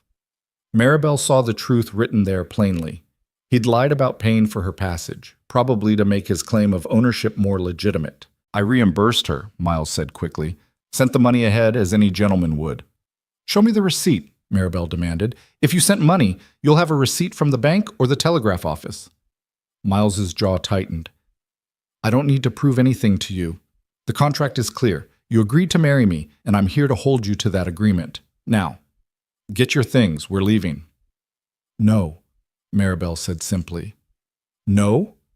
Miles took a step closer, and there was real menace in his voice now. "You seem to be confused about your position here, Miss Hayes. You're an unmarried woman alone in a territory you don't know, with no family, no resources, and no legal standing. I, on the other hand, am a respected landowner with connections throughout the territory. If I say you're my intended bride, who's going to contradict me? Who's going to take your word over mine?" "I will," Caleb said, his voice like steel. "And so will every decent person in Red Butte who knows what kind of man you really are." Miles turned on him with a snarl. "Decent people? You mean the same people who whisper about how quickly you've taken up with another woman after your wife died? The same people who wonder if maybe Sarah's death wasn't quite as natural as you claimed?" Caleb went white, and Maribel saw his hands clench into fists. "You're a lying piece of— Am I lying? Or am I just saying what everyone's thinking?" Miles's smile was cruel now, enjoying the pain he was inflicting. Poor Sarah, married to a man who couldn't provide properly, working herself to death trying to make that pathetic excuse for a ranch succeed. Is it any wonder she got sick? Is it any wonder she didn't have the strength to fight off a simple fever? "Get off my land," Caleb said, his voice shaking with barely controlled rage. "Get off my land before I do something we'll both regret." "I'll leave when I get what I came for." Miles turned back to Maribel. "Last chance, Miss Hayes. Come with me now, and we'll say no more about this unfortunate incident. Refuse, and I'll make sure everyone from here to Cheyenne knows you're a woman of questionable morals who broke a legal contract to take up with a grieving widower. You'll never find respectable work anywhere in this territory." The threat hung in the air like poison. Maribel felt the weight of it, understood the power Miles held over her reputation, her future, her very survival in this place. One word from him could destroy the fragile stability she'd built over the past 10 days. But as she stood there, feeling the sun on her face and the wind in her hair, she realized something important. She'd spent 3 years in Philadelphia being afraid of losing her room, afraid of the men in the hallways, afraid of starving, afraid of ending up on the streets. Fear had governed every choice, every decision, every moment of her life. She was done being afraid. "Then I guess you'll have plenty to talk about," she said clearly, "because I'm not going anywhere with you." Miles's face darkened with fury. "You stupid, ungrateful— That's enough," Caleb interrupted, moving to stand shoulder to shoulder with Maribel. "She said no. That's the end of it." "This isn't over," Miles hissed. "That contract is legally binding, and I will enforce it. I'll take this to the territorial court if I have to. Papa! Papa!" They all turned to see Eli running from the house, his face streaked with tears. He'd obviously been watching from the window, and the raised voices had frightened him. He ran straight to Maribel, wrapping his arms around her waist and pressing his face against her dress. "Don't let him take her, Papa," the boy sobbed. "Please don't let him take her away." Miles looked at the crying child with undisguised disgust. How touching. The replacement mother and the pathetic orphan. You're all perfect for each other, broken, desperate, clinging to whatever scraps you can find. Something in Maribel snapped. She'd endured his insults, his threats, his attempts to intimidate her, but watching him look at a grieving 8-year-old with contempt was too much. She stepped forward, putting herself between Miles and Eli, and when she spoke, her voice was cold as winter wind. "You're absolutely right about one thing, Mr. Dandridge. We are broken. Life has beaten us down and taken away the people we loved and left us struggling to survive. But that doesn't make us weak. That doesn't make us pathetic. It makes us survivors. And I'd rather be broken and honest than whole and rotten like you." For a moment, Miles just stared at her, shock written plainly on his face. Then his expression twisted into something ugly. "You'll regret this," he said softly. "Both of you. I'll make sure of it." He turned and strode to his horse, mounting in one fluid motion. Before riding away, he looked back at them, his eyes promising retribution. "This isn't over," he repeated, "not by a long shot." They watched him ride away, his horse kicking up dust that hung in the air like a bad omen. Maribel felt Eli trembling against her, and she placed a protective hand on his head, stroking his hair gently. "Is he going to take you away?" Eli whispered. "No, sweetheart, he's not going to take me anywhere." "But he said a lot of things, most of them lies." Maribel looked at Caleb, whose face was still pale with anger. "Right?" Caleb seemed to shake himself out of a dark reverie. "Right. He can't force you to marry him, no matter what he claims about contracts. This is America, not medieval Europe. People don't own other people." "But he could make trouble for us," Maribel said quietly. "He could spread rumors, like he threatened. He could—" "Let him try," Caleb said fiercely. "Let him go to every gossip in the territory. Anyone who knows me knows what kind of man I am, and anyone who meets you will know you're not the kind of woman he tried to make you out to be." Maribel wanted to believe him, but she'd learned long ago that reputation meant everything, and truth meant nothing when people wanted to think badly of you. Still, what choice did she have? Running away would only prove Miles's accusations, would mark her as exactly the kind of woman he claimed she was. "We should go into town," Caleb said decisively. "Talk to the sheriff. Get this documented properly. If Dandridge is threatening legal action, we need to get ahead of it." "Will the sheriff listen to us?" "Tom Bradshaw is a fair man. He'll listen. And he knows Miles's reputation. This isn't the first time Dandridge has pulled something like this." They went inside, and while Caleb changed into cleaner clothes, Maribel helped Eli wash his face and calm down. The boy clung to her, still frightened by the confrontation he'd witnessed. "That man was mean," Eli said. "He said mean things about you and Papa." "Yes, he did. Some people are mean because they're angry at the world, and they want everyone else to hurt too." "Mama used to say hurt people," Maribel smiled despite the tension knotting her stomach. "Your mama was a wise woman." 20 minutes later, they were all in the wagon, heading toward Red Butte. The ride was tense, with Caleb's jaw clenched and his eyes constantly scanning the horizon as if expecting Miles to return with reinforcements. Eli sat pressed against Maribel's side, quieter than usual, his earlier exuberance dampened by fear. The town looked the same as it had 10 days ago, dusty, small, clinging to existence in the vast prairie. But now Maribel saw it differently. This was where she'd have to fight for her right to stay, where her reputation would be made or destroyed based on who believed Miles's lies and who was willing to see the truth. The sheriff's office was a small building near the center of town, with bars on the windows and a hitching post out front. Caleb helped Maribel down from the wagon, and they went inside together, Eli staying close on her other side. Sheriff Tom Bradshaw was a man in his 50s, with iron gray hair and a weathered face that spoke of decades spent outdoors. He looked up from paperwork as they entered, and his expression shifted from mild curiosity to concern when he saw Caleb's face. "Caleb," he said, rising from his desk. "What's wrong?" "Miles Dandridge," Caleb said flatly. "He showed up at my ranch today making threats." The sheriff's eyes narrowed. "What kind of threats?" "The kind involving Miss Hayes here," Caleb gestured to Maribel. "She was supposed to be Dandridge's mail-order bride, but he never showed up at the station when she arrived. I gave her employment at my ranch. Now he's claiming she's legally obligated to marry him and threatening to take her by force if necessary." Sheriff Bradshaw turned his attention to Maribel, studying her with eyes that missed nothing. "Is this true, ma'am?" "Yes, sir," Maribel said, keeping her voice steady. "I responded to Mr. Dandridge's advertisement and agreed to travel to Wyoming to marry him, but when I arrived, he wasn't there. Mr. Turner offered me work as his housekeeper, which I accepted. Mr. Dandridge showed up today claiming I'm his property and threatening legal action if I don't agree to marry him. Property, the sheriff repeated, his mouth tightening. Those were his words? His exact words were, "That makes you mine, whether you like it or not." The sheriff muttered something under his breath that might have been a curse. Did he threaten violence? Not directly, Caleb interjected, but he was intimidating, aggressive. He made implications about Maribel's character and mine, and he threatened to spread rumors designed to destroy both our reputations. Did he produce any documentation? Any contract? He waved around a letter, Maribel said. Something I signed agreeing to the marriage arrangement. But Sheriff, I never received any money from him, and he abandoned me at the station. Doesn't that void any agreement we might have had? Sheriff Bradshaw leaned back against his desk, his expression thoughtful. I'm not a lawyer, ma'am, but I can tell you this much.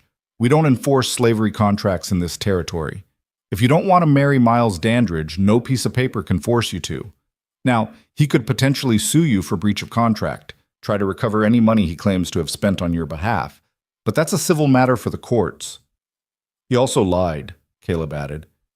He claimed he paid for Maribel's train fare, but she told me she borrowed the money herself. That's fraud. Can you prove it? The sheriff asked Maribel. I can show you my ledger from Philadelphia. I documented the loan from Mrs. Pemberton and how I plan to pay it back, but I don't have the physical proof with me. Could you get it? I suppose I could write to Mrs. Pemberton and ask her to send documentation, but that would take weeks. The sheriff nodded slowly. Here's what I can do. I can document your complaint officially, put it on record that you've terminated any agreement with Dandridge, and that he's been making threats. If he tries anything else, shows up at the Turner Ranch again, attempts to coerce you, spreads provably false rumors, you come straight back here and we'll deal with it. I can't arrest him for being an unpleasant human being, but I can make sure he knows he's being watched. It wasn't much, but it was something. Maribel felt a small measure of relief ease the tightness in her chest. There's something else you should know, the sheriff continued, his voice grim. Miles Dandridge isn't the upstanding citizen he pretends to be. He's done this before, advertising for brides, taking their money, then disappearing or making their lives hell when they arrive. We've had 3 complaints in the last 2 years, but the women were too frightened or too ashamed to press charges. If you're willing to stand up to him, officially, it might give the others courage to come forward too. 3 other women. 3 other lives disrupted or destroyed by Miles Dandridge's schemes. The knowledge made Maribel's blood boil. I'll do whatever it takes, she said firmly. He shouldn't be allowed to keep doing this to people. Good. Sheriff Bradshaw pulled out a ledger and dipped his pen in ink. Let's get your statement recorded. Tell me everything, from the beginning. For the next hour, Maribel recounted the entire story. The advertisement, the letters, her journey from Philadelphia, the abandoned meeting at the station, Miles's appearance at the ranch, and his threats. Caleb corroborated everything, adding his own observations about Miles's character and past behavior. Eli sat quietly in the corner, drawing pictures in the dust on the floor with his finger. When it was finished, Sheriff Bradshaw blew on the ink to dry it, then closed the ledger with a decisive thump. All right, he said. This is officially documented. If Dandridge makes any more threats, you let me know immediately. In the meantime, I'll have a word with him myself. Make sure he understands that harassing you will have consequences. Thank you, Sheriff, Maribel said sincerely. Don't thank me yet. Miles Dandridge is a snake, and snakes don't give up easy. He's got money and connections, and he knows how to use both to get what he wants. This fight isn't over. I know, Maribel said, but at least now it's an honest fight. That's more than I usually get. They left the sheriff's office and stepped back into the bright afternoon sunlight. The street was busy with the usual traffic, wagons, horses, people going about their business. Maribel wondered how many of them would hear Miles's version of events, how many would believe his lies, how many would look at her with suspicion or contempt. We should stop at the Mercantile while we're here, Caleb said, breaking into her dark thoughts. Stock up on supplies. They walked down the main street together, and Maribel was acutely aware of the stares following them. News traveled fast in small towns, and Miles had probably already started spreading his poison. She could see it in the way people looked at her, curious, judgmental, already making up their minds about who she was and what she'd done. At Jameson's Mercantile, a woman with gray hair and sharp eyes stood behind the counter. She looked up as they entered, and her gaze went immediately to Maribel, traveling up and down with open assessment. "Mrs. Jameson," Caleb said politely, "I need to order some supplies." "I heard you had a new housekeeper," Mrs. Jameson said, ignoring his request. Her voice was neutral, but her eyes were calculating. "The mail-order bride who was supposed to marry Miles Dandridge." "Miss Hayes works for me," Caleb confirmed, his voice carefully controlled. "She's doing an excellent job managing the household." "I'm sure she is." Mrs. Jameson's tone suggested she thought Maribel was managing more than just the household. "It's just surprising, that's all. Your wife barely coaled in the ground, and already you've got another woman in her place." Maribel felt Caleb tense beside her, saw his jaw clench with anger. Before he could respond and make things worse, she stepped forward. "Mrs. Jameson," she said calmly, "I understand this looks unconventional, but Mr. Turner offered me honest employment when I had nowhere else to go, and I accepted it. That's all there is to it. If you have concerns about my character, I'd be happy to address them directly rather than have them whispered behind my back." Mrs. Jameson blinked, clearly not expecting such a direct response. "I wasn't implying—" "Yes, you were," Maribel interrupted gently. "And I don't blame you. I'm a stranger, and strangers should be viewed with caution. But I'm also a woman trying to survive in difficult circumstances, and I'd appreciate being judged on my actions rather than on gossip and assumptions." For a long moment, the older woman just stared at her. Then, surprisingly, her expression softened slightly. "Fair enough," she said. "What supplies do you need?" The tension in the room eased fractionally. They gave their order: flour, sugar, coffee, various staples, and while Mrs. Jameson assembled it, Eli wandered over to look at the candy jars on the counter. "Can I have a peppermint stick?" he asked hopefully. "May I?" Maribel corrected automatically. "And yes, if your father says it's all right." Caleb nodded, and Mrs. Jameson added a peppermint stick to their order. As she wrapped it in paper and handed it to Eli, she looked at Maribel again. "You handled Sarah's boy with natural ease," she observed, "almost like you've done it before." "I haven't," Maribel admitted, "but I remember what it was like to be a child who needed gentleness. I try to give him what I wished I'd had." Something shifted in Mrs. Jameson's expression, respect, maybe, or a grudging approval. "Sarah was a good woman. Eli deserves someone who'll be good to him." "I agree," Maribel said simply.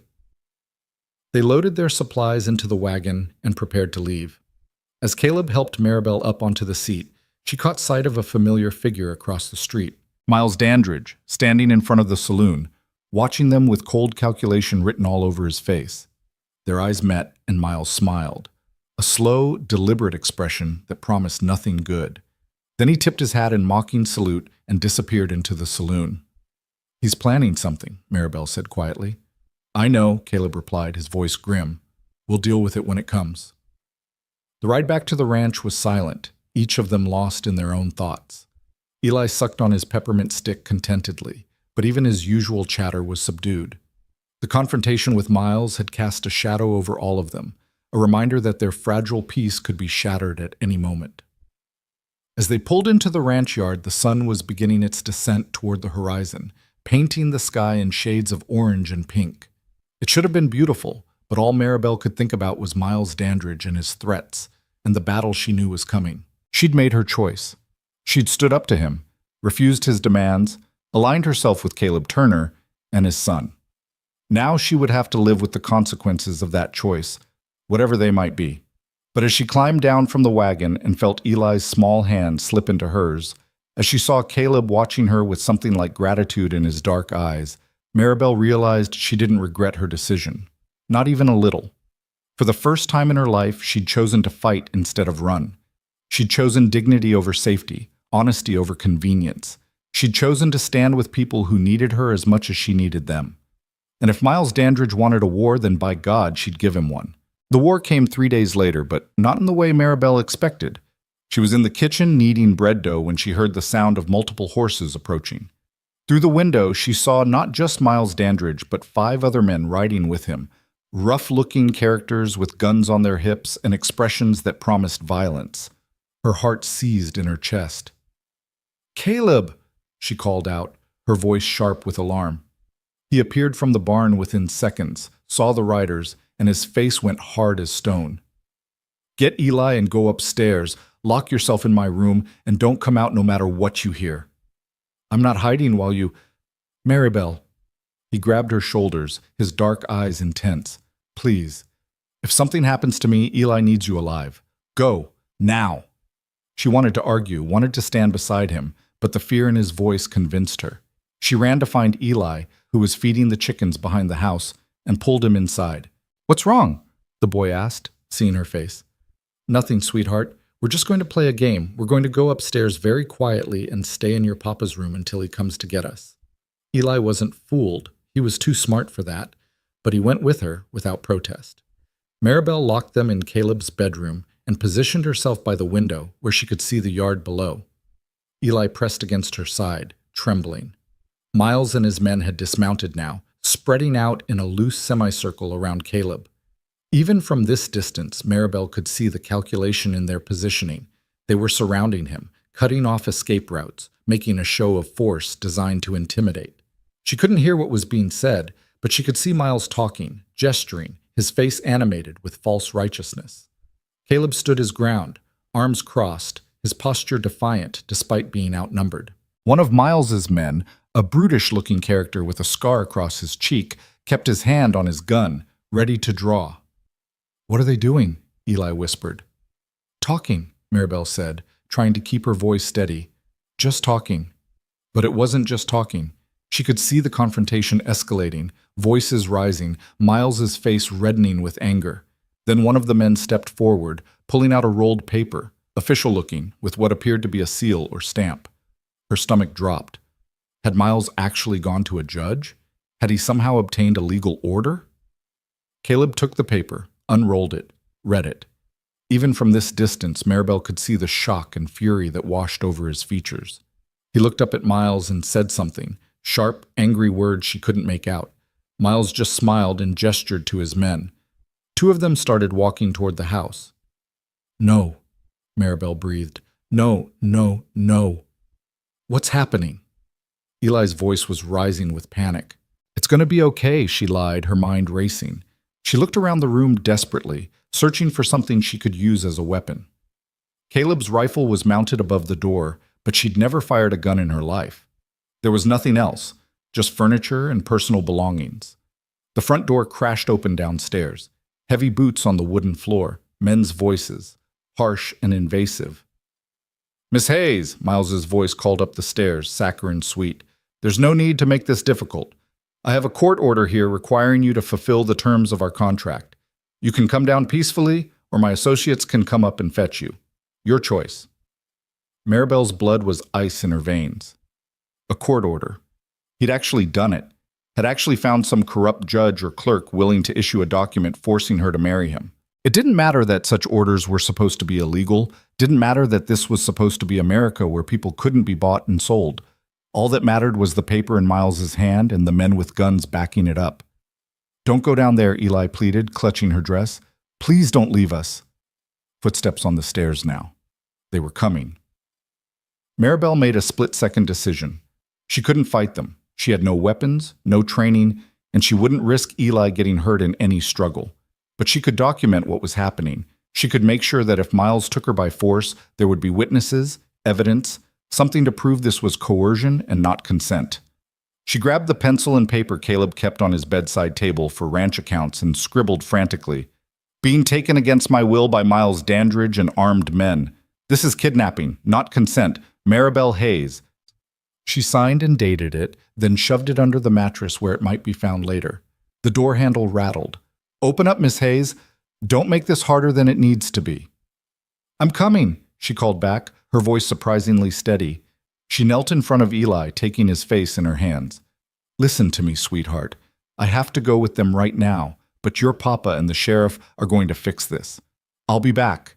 Do you hear me? I promise I'll be back." "You promised you wouldn't leave," Eli sobbed. "You promised." I'm not leaving. I'm being taken. That's different. And I swear to you, I will fight to come back to you and your papa. But right now I need to go with them so nobody gets hurt. Can you be brave for me?" The door shuddered under a heavy blow. They were about to break it down. Maribel kissed Eli's forehead, then stood and unlocked the door. Two men stood there, both with hands on their guns.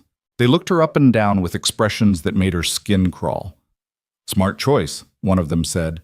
"Come on." She walked between them down the stairs, her head held high despite the terror coursing through her. In the front room, Miles waited with a smile of triumph on his face. He held out the paper for her to see. It did indeed appear to be some kind of court document, though Maribel suspected it was either forged or obtained through bribery. "You see," Miles said pleasantly, "everything legal and proper. The judge agreed that you signed a binding contract and must fulfill its terms. We're to be married this afternoon by Reverend Matthews, with these gentlemen serving as witnesses." "This is kidnapping," Maribel said coldly. The sheriff has been informed and raised no objection. After all, I'm simply enforcing a legal contract, no crime in that."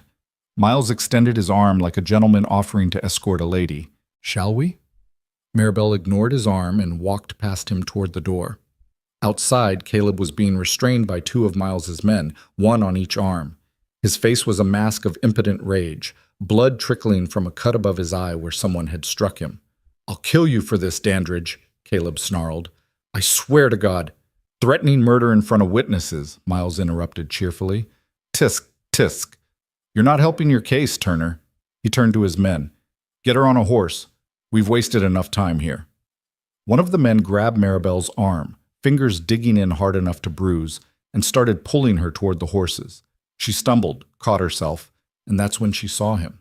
Eli, standing in the doorway of the house, his face streaked with tears, watching them take her away. Something broke inside Maribel then. Not her spirit, that remained intact, burning with righteous fury, but her willingness to go quietly. She'd spent her whole life being pushed around by circumstances and people with more power than her. She'd accepted it because she thought she had no choice, thought survival meant submission. But looking at that little boy's devastated face, she realized some things were worth fighting for, even when you knew you'd lose. "No," she said, and ripped her arm from the man's grip. "Miss Hayes," Miles started, his voice holding a warning. "No," she repeated, louder this time. "I won't go with you. I don't care what papers you've forged or which corrupt official you've bribed. I am not your property. I am not a slave to be bought and sold, and I will not marry you." Miles's mask of civility finally cracked completely. His face contorted with rage, and he closed the distance between them in 3 quick strides. Before she could react, his hand cracked across her face, the blow snapping her head to the side and splitting her lip. "You will do exactly what I tell you," he hissed.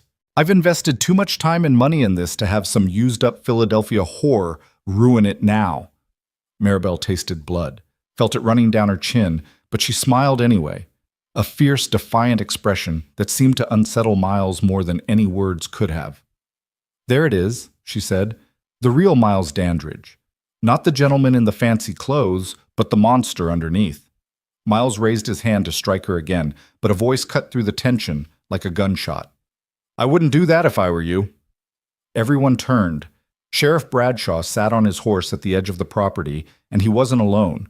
With him were 4 deputized men, all armed, all watching the scene with hard eyes.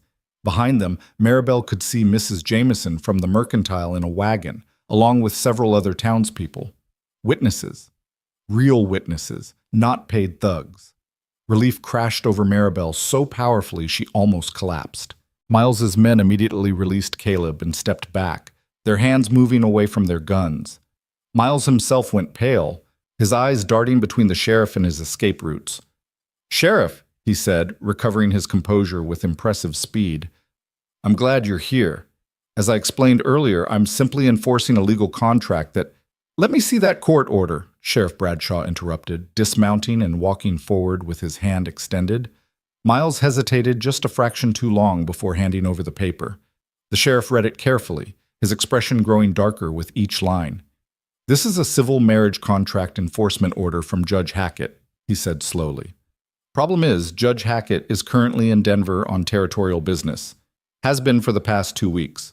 So unless he signed this document from 100 miles away, it's a forgery. The silence that followed was absolute. Maribel watched the blood drain from Miles's face as he realized his scheme had just collapsed. Furthermore, the sheriff continued, his voice hard as iron, even if this were legitimate, you just struck an unarmed woman in front of multiple witnesses. That's assault, Dandridge. And holding someone against their will, regardless of what paper you're waving around, is kidnapping. She's a free citizen who has stated clearly and repeatedly that she doesn't want to marry you. That makes everything you've done here today criminal. Sheriff Bradshaw turned to his deputies. Arrest him. Arrest all of them. We'll sort out charges back in town. What followed was chaos. Miles tried to run, but 2 deputies grabbed him before he'd taken 3 steps. His hired men scattered, but they were on foot. Their horses had been quietly collected by the other deputies, and they didn't get far.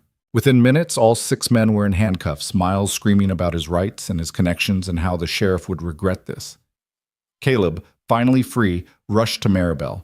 His hands hovered over her face, taking in the split lip and the bruise already forming on her cheek. Are you all right? His voice was rough with emotion. I'm fine, she said, though she was shaking now that the immediate danger had passed. How did the sheriff know to come? Eli, Caleb said, and Maribel turned to see the boy running across the yard toward them. When they took you downstairs, he climbed out the window, jumped onto the porch roof, and ran for help. He made it to the Johnson Ranch in record time, and they rode straight to town to get the sheriff. Maribel dropped to her knees as Eli reached her, catching him in her arms and holding him tight. You brave, brilliant boy, she whispered into his hair.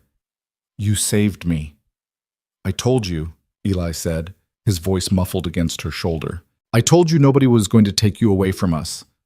Over Eli's head, Maribel met Caleb's eyes, and what she saw there made her breath catch. It wasn't just gratitude or relief, it was something deeper, more complex, a recognition of shared trauma, shared survival, shared determination to protect what they'd built together. Miss Hayes? Mrs. Jameson had climbed down from her wagon and was approaching with several other women from town. We came as soon as we heard what Dandridge was attempting. Nobody in Red Butte holds with forcing women into marriage, no matter what papers might say. Maribel stood, still holding Eli's hand. You came to help me? We came to help justice, Mrs. Jameson corrected, but her eyes were kind. Miles Dandridge has been terrorizing women in this territory for too long. It's past time someone stood up to him, and past time the rest of us supported that someone instead of looking the other way. Sheriff Bradshaw finished securing his prisoners and walked over to their group. Miss Hayes, I'll need a full statement from you when you're ready. Caleb too, and young Eli here. He looked at the boy with genuine respect. That was quick thinking, son. You probably saved Miss Hayes' life today. Is he going to jail? Eli asked, pointing at Miles, who was being loaded into a wagon with his hands bound. He's going to jail for a long time, if I have anything to say about it, the sheriff confirmed. Assault, attempted kidnapping, forgery of legal documents, and I suspect once we dig deeper, we'll find evidence of fraud related to those other mail-order bride schemes. Miles Dandridge's days of hurting people are over. As if summoned by the mention of his name, Miles twisted in his captor's grip to look back at them. His face was twisted with hatred, all pretense of civility abandoned. This isn't over, he shouted. You hear me, Turner? I'll get out, and when I do, I'll take everything from you. Your ranch, your son, your whore housekeeper. One of the deputies slapped a hand over Miles's mouth, cutting off the rest of his vitriol. They shoved him into the wagon and secured the gate behind him. Actually, Sheriff Bradshaw said quietly, we found something interesting when we searched Dandridge's property earlier. Letters from at least 7 different women, all responding to his marriage advertisements, and receipts for money transfers, substantial amounts, that he claimed were for wedding preparations but were actually going into his personal accounts. We also found property deeds that don't belong to him. It appears Mr. Dandridge has been running a rather elaborate fraud operation for years. Maribel's head spun. 7 women. 7 other lives disrupted or destroyed by Miles's schemes. Will they testify? If we can find them, yes. And with your willingness to press charges, we finally have a victim who's brave enough to stand up in court. The sheriff's expression was grim. This is going to be a long legal battle, Miss Hayes. Dandridge has money and connections, like I said. His lawyer will try every trick to get him off or reduce charges. Are you prepared for that? Maribel thought about running, about disappearing into another territory, another town, another identity where Miles Dandridge couldn't reach her. It would be easier, safer, simpler. Then she felt Eli's hand in hers, felt Caleb's presence solid and steady beside her, saw Mrs. Jameson and the other townswomen watching her with expressions of hope and determination. She thought about those 7 other women and all the future victims Miles would claim if someone didn't stop him. I'm prepared, she said clearly. I'll testify to everything. I'll stand up in court and tell the truth, no matter how long it takes. Sheriff Bradshaw smiled, a real smile, not the grim professional expression he'd worn before. Good. That's real good. Wyoming needs more women like you, Miss Hayes. The crowd began to disperse, the drama over, people heading back to their normal lives. The sheriff and his deputies prepared to transport the prisoners to town. Mrs. Jameson approached Maribel one more time before leaving. I misjudged you when you first arrived, the older woman said. I'm woman enough to admit when I'm wrong. You're not what I thought you were. What did you think I was? Desperate, opportunistic, someone looking to take advantage of a grieving widower. Mrs. Jameson paused. But I was wrong. You're just someone trying to survive with dignity, same as the rest of us, and you've got more courage than most. After she left, Maribel finally allowed herself to lean against Caleb, suddenly exhausted. He wrapped an arm around her shoulders, steadying her, and she felt Eli press against her other side. Let's get you inside, Caleb said gently. We need to tend to that lip and make sure you're really okay. They walked back to the house together, and Maribel was struck by how different it looked from when Miles's men had invaded it just an hour ago. It was still the same building, same porch, same weathered wood, but now it felt like a fortress that had withstood a siege, like home. Inside, Caleb sat her down at the kitchen table and brought water and clean cloth. He dabbed at her split lip with surprising gentleness for such rough hands, his face close to hers, his dark eyes full of concern. I should have protected you better, he said quietly. Should have seen this coming, should have been prepared. You were being held by armed men, Maribel interrupted. What exactly were you supposed to do? Something, anything. I couldn't stand there watching him hurt you and not being able to stop it. But we did stop it. Together. With help from people we didn't even know cared. She winced as he touched a particularly tender spot. That's what matters. Eli had been sitting silently at the table, watching them, but now he spoke up. Are you really going to stay? Even after all that? Maribel looked at the boy's hopeful, frightened face, then at Caleb's careful expression, and realized they were both asking the same question in different ways. They were asking if she was going to run when things got hard, if she was going to abandon them the way Sarah had been forced to abandon them through death. I'm really going to stay, she said firmly. Miles Dandridge couldn't force me to leave. What makes you think anything else could? Relief washed over both their faces, father and son so similar in that moment, both of them wanting so desperately to believe but afraid to hope. But we need to talk, Maribel continued, looking at Caleb. About the trial, about what's going to happen, about how this is going to look when people find out I'm testifying against a man I was supposed to marry. It's going to look like you're brave, Caleb said. It's going to look like you're doing the right thing. It's also going to look like I'm living with a man I'm not married to, like she struggled for a delicate way to phrase it with Eli present, like our arrangement is improper. Then we'll make it proper, Caleb said, and before Maribel could ask what he meant, he continued. I'll build you a separate cabin. Small place, just one room, but enough to give you independence. You can sleep there, have your own space. It'll show everyone this is purely a business arrangement. It was a generous offer, a way to protect her reputation and his own. But as Maribel looked around the kitchen, at the table where they shared meals, at the window where she'd stood watching the sunrise, at the doorway where Eli had run to her crying, she realized she didn't want a separate cabin. She didn't want independence and distance and carefully maintained boundaries. She wanted this messy, complicated, unconventional family they'd accidentally created. That's kind, she said slowly. But I don't think that's the solution. Caleb frowned. Then what do you suggest? Because I won't have people saying things about you that aren't true. I won't have your reputation destroyed because you had the misfortune of needing help. Maribel took a deep breath, hardly believing what she was about to propose. What if we made the arrangement even more proper? What if we got married? The silence that followed was deafening. Caleb stared at her as if she'd suggested they fly to the moon. Eli's eyes went wide as saucers. Married, Caleb repeated slowly. A marriage of convenience, Maribel clarified quickly. Purely practical. You need someone to help with Eli in the house. I need legal protection and a place to stay. Marriage would solve both problems and silence any gossip. She was speaking fast now, trying to convince herself as much as him. We could maintain separate rooms, live as friends, and business partners. Nothing would have to change except the legal status. You want to marry me, Caleb said, still sounding stunned. After you just escaped being forced to marry someone else, your solution is to marry me instead? Put that way, it did sound insane. But Maribel had learned to trust her instincts about people, and everything in her insisted that Caleb Turner was nothing like Miles Dandridge.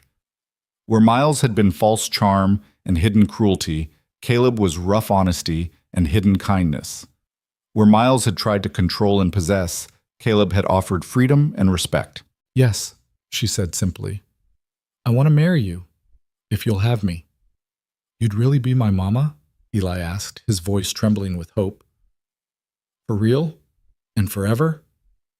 For real? And forever, Maribel confirmed, then looked back at Caleb.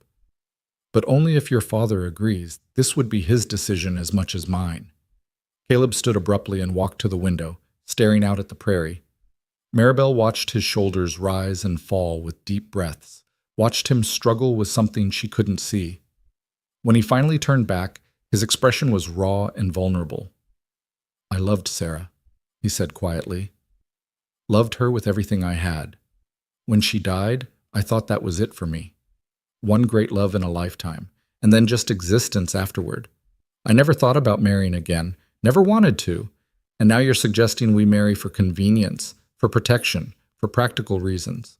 He paused. Doesn't that seem wrong somehow? Doesn't that dishonor what marriage is supposed to be? I don't know what marriage is supposed to be, Maribel admitted. I only know what it could be for us.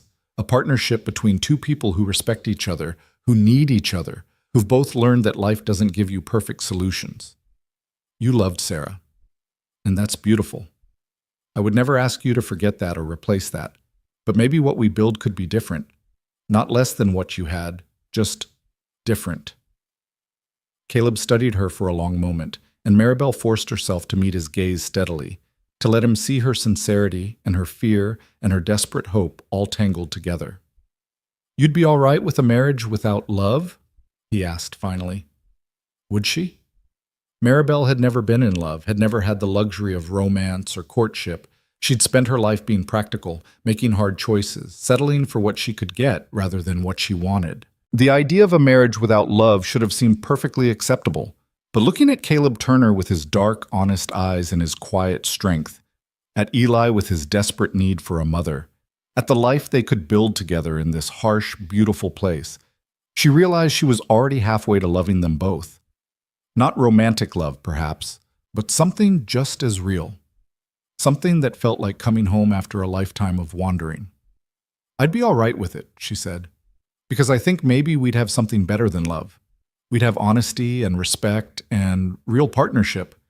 We'd have a foundation built on truth instead of pretty lies. Caleb looked at his son, who was watching them both with an expression of almost painful hope. Then he looked back at Maribel, and she saw the moment he made his decision. All right, he said. If you're sure, if you're really sure this is what you want, then yes, I'll marry you. Eli let out a whoop of joy and launched himself at both of them, wrapping his arms around their waists and squeezing tight. Maribel felt tears pricking her eyes, tears of relief and exhaustion and something that might have been joy. She was going to marry Caleb Turner, not because she was desperate and alone with nowhere else to go, though that was part of it. Not because she was running from Miles Dandridge, though that was true too, but because in the space of less than 2 weeks, this rough cowboy and his grieving son had given her something she'd never had before. They'd given her a reason to stay. They were married 3 days later in the small church at Red Butte, with half the town in attendance and the other half gossiping about it from their front porches. Maribel wore her best dress, the blue cotton she'd arrived in, freshly washed and pressed, and carried a bouquet of prairie wildflowers that Eli had picked that morning. Caleb wore a clean shirt and his Sunday vest, his hair slicked back with water, his hands scrubbed raw from nervous washing. Reverend Matthews performed the ceremony with a knowing look in his eyes that suggested he understood exactly what kind of marriage this was. Not a love match, but a practical arrangement between two people who needed each other. He kept the service brief and dignified, asking the traditional questions but skipping the more romantic flourishes that would have felt like lies. Do you, Caleb Turner, take Maribel Hayes to be your lawfully wedded wife, to have and to hold from this day forward? I do, Caleb said, his voice steady and sure. And do you, Maribel Hayes, take Caleb Turner to be your lawfully wedded husband, to have and to hold from this day forward? Maribel looked at the man standing beside her, this stranger who'd become her employer, her protector, and now her husband in the space of 2 weeks. She thought about all the ways this could go wrong, all the reasons this was a terrible idea. Then she thought about Eli standing behind them, practically vibrating with excitement. She thought about the life she'd left behind in Philadelphia, and the life she could build here if she was brave enough to reach for it. I do, she said clearly. There were no rings to exchange. Neither of them had such luxuries. Instead, Caleb took her hand in his calloused palm warm and solid against hers, and the Reverend pronounced them husband and wife. The congregation applauded politely, though Maribel could see some of the women whispering behind their hands, already spinning this into the story they'd tell at quilting circles and market days. The reception was held at the Turner Ranch, with Mrs. Jameson and several other churchwomen bringing food and setting up tables in the yard. It was a modest affair. No fancy cake or champagne, just coffee and simple food and neighbors who'd come partly out of genuine goodwill and partly out of curiosity to see how this strange marriage would play out. Sheriff Bradshaw attended, taking Caleb aside at one point to update him on Miles Dandridge's situation. Maribel couldn't hear their conversation, but she saw Caleb's expression darken and knew the news wasn't entirely good. Later, when most of the guests had departed and Eli was helping the remaining women clean up, Caleb found Maribel standing alone on the porch, watching the sun sink toward the horizon. The sheriff says Dandridge's lawyer is already working on getting him released on bail, Caleb said without preamble. Claims he's not a flight risk and that the charges are exaggerated. Maribel's stomach clenched, but she kept her voice steady. Will they grant it? Bradshaw thinks they might. Dandridge has connections, money to throw around. He could be out within the week. Caleb leaned against the porch railing beside her. But there's more. The sheriff's been digging into those other women I mentioned, the ones Dandridge defrauded. He's found 3 of them so far, and all 3 are willing to testify. With your testimony added to theirs, we might actually have enough to put him away for a long time. Might, Maribel repeated. Not will. Trials are unpredictable. You know that. Caleb turned to look at her, his dark eyes serious. If you've changed your mind about testifying, if you want to just disappear and start over somewhere else, I'd understand. Hell, I'd help you do it. I could give you money, arrange passage to California or Oregon. Stop, Maribel interrupted. I'm not running. We've been through this. That was before you were legally tied to me, before you took my name, before— He gestured helplessly at the ranch, the house, the life they'd just committed to building together. Before all this, if Dandridge comes after you again, he'll come after my family now, my son. I won't risk Eli getting caught in the crossfire. Then we protect him, Maribel said firmly. Together. That's what marriage means, isn't it? Facing things together instead of running away alone? Caleb studied her face for a long moment, as if trying to memorize her features. You're the bravest person I've ever met. You know that. Braver than any soldier, any cowboy. Sarah was brave too, but in a different way. She was brave in the way women are when they make a home in a hard place and raise children and keep going day after day. But you're brave in the way warriors are. The kind that doesn't back down even when backing down would be smarter. The comparison to Sarah should have made Maribel uncomfortable, but instead she felt honored. She knew Caleb wasn't trying to replace his first wife with her, wasn't trying to pretend they were the same. He was simply acknowledging that there were different kinds of strength, different ways of being brave. Sarah would have liked you, Caleb continued quietly. She always said the world needed more women who refused to be pushed around, more women who stood up and fought back. I wish I could have known her, Maribel said honestly. From everything I've heard, she was remarkable. She was, and so are you, just in different ways. Caleb straightened, his expression becoming businesslike, as if the emotional conversation had made him uncomfortable. Speaking of which, we should probably discuss the sleeping arrangements. I meant what I said about building you a separate cabin if you want one, but for now you can keep the spare room. I'll stay in my room, Eli in his. We'll maintain separate spaces. Very proper, Maribel agreed, though something in her chest felt oddly disappointed, which was ridiculous. This was exactly the arrangement they'd agreed to. A marriage of convenience, nothing more. Should we establish other rules about how we'll manage the household, how we'll make decisions? I suppose we should, though I'm not much good at rules and formality. On the ranch, I'm used to just doing what needs doing without a lot of planning. Then maybe we keep it simple. We both contribute what we can. You handle the ranch work, I handle the house, and Eli's care. We make major decisions together. We respect each other's privacy, and we're honest with each other, even when honesty is uncomfortable. Especially when it's uncomfortable, Caleb amended. I won't have lies between us, Maribel. I've had enough of lies and secrets to last a lifetime. They shook hands solemnly, sealing their businesslike agreement, and Maribel tried to ignore how warm his hand felt in hers, how the simple touch sent unexpected warmth through her body. This was a practical arrangement, she reminded herself sternly. She could not afford to complicate it with feelings that weren't supposed to be part of the bargain. The next 2 weeks fell into a new rhythm, similar to before but subtly different now that Maribel carried Caleb's name. She was Mrs. Turner now, a respectable married woman instead of a questionable housekeeper.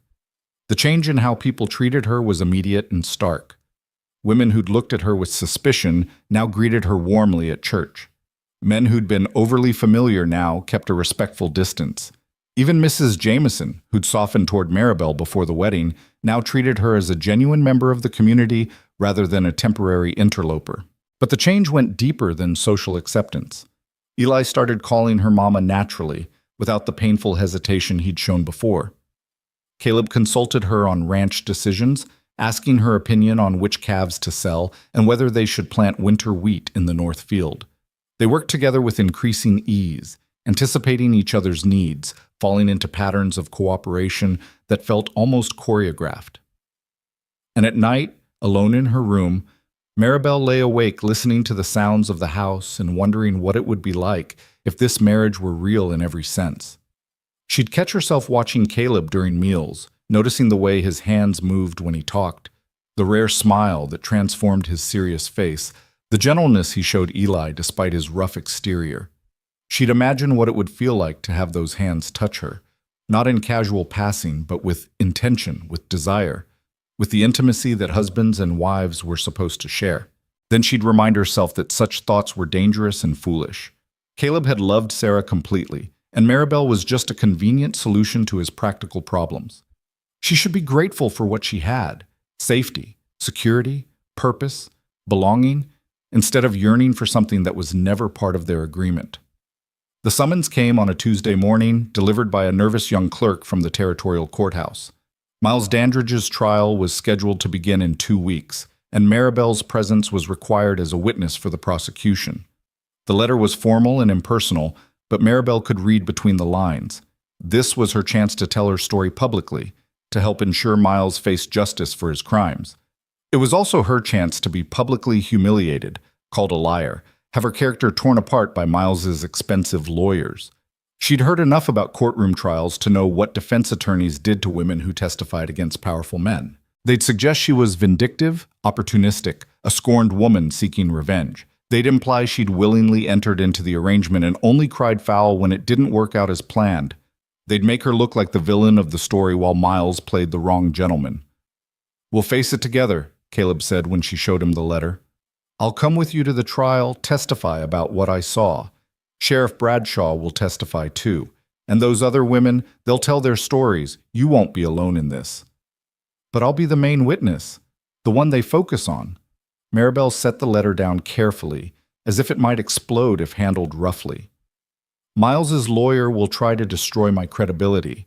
He'll bring up my past, my poverty, the fact that I worked in a boarding house. He'll make it sound sordid and shameful. Let him try, Caleb said, and there was steel in his voice. Anyone who knows you knows your character. Anyone with eyes can see you're a decent, honest woman who's had a hard life but never lost her dignity.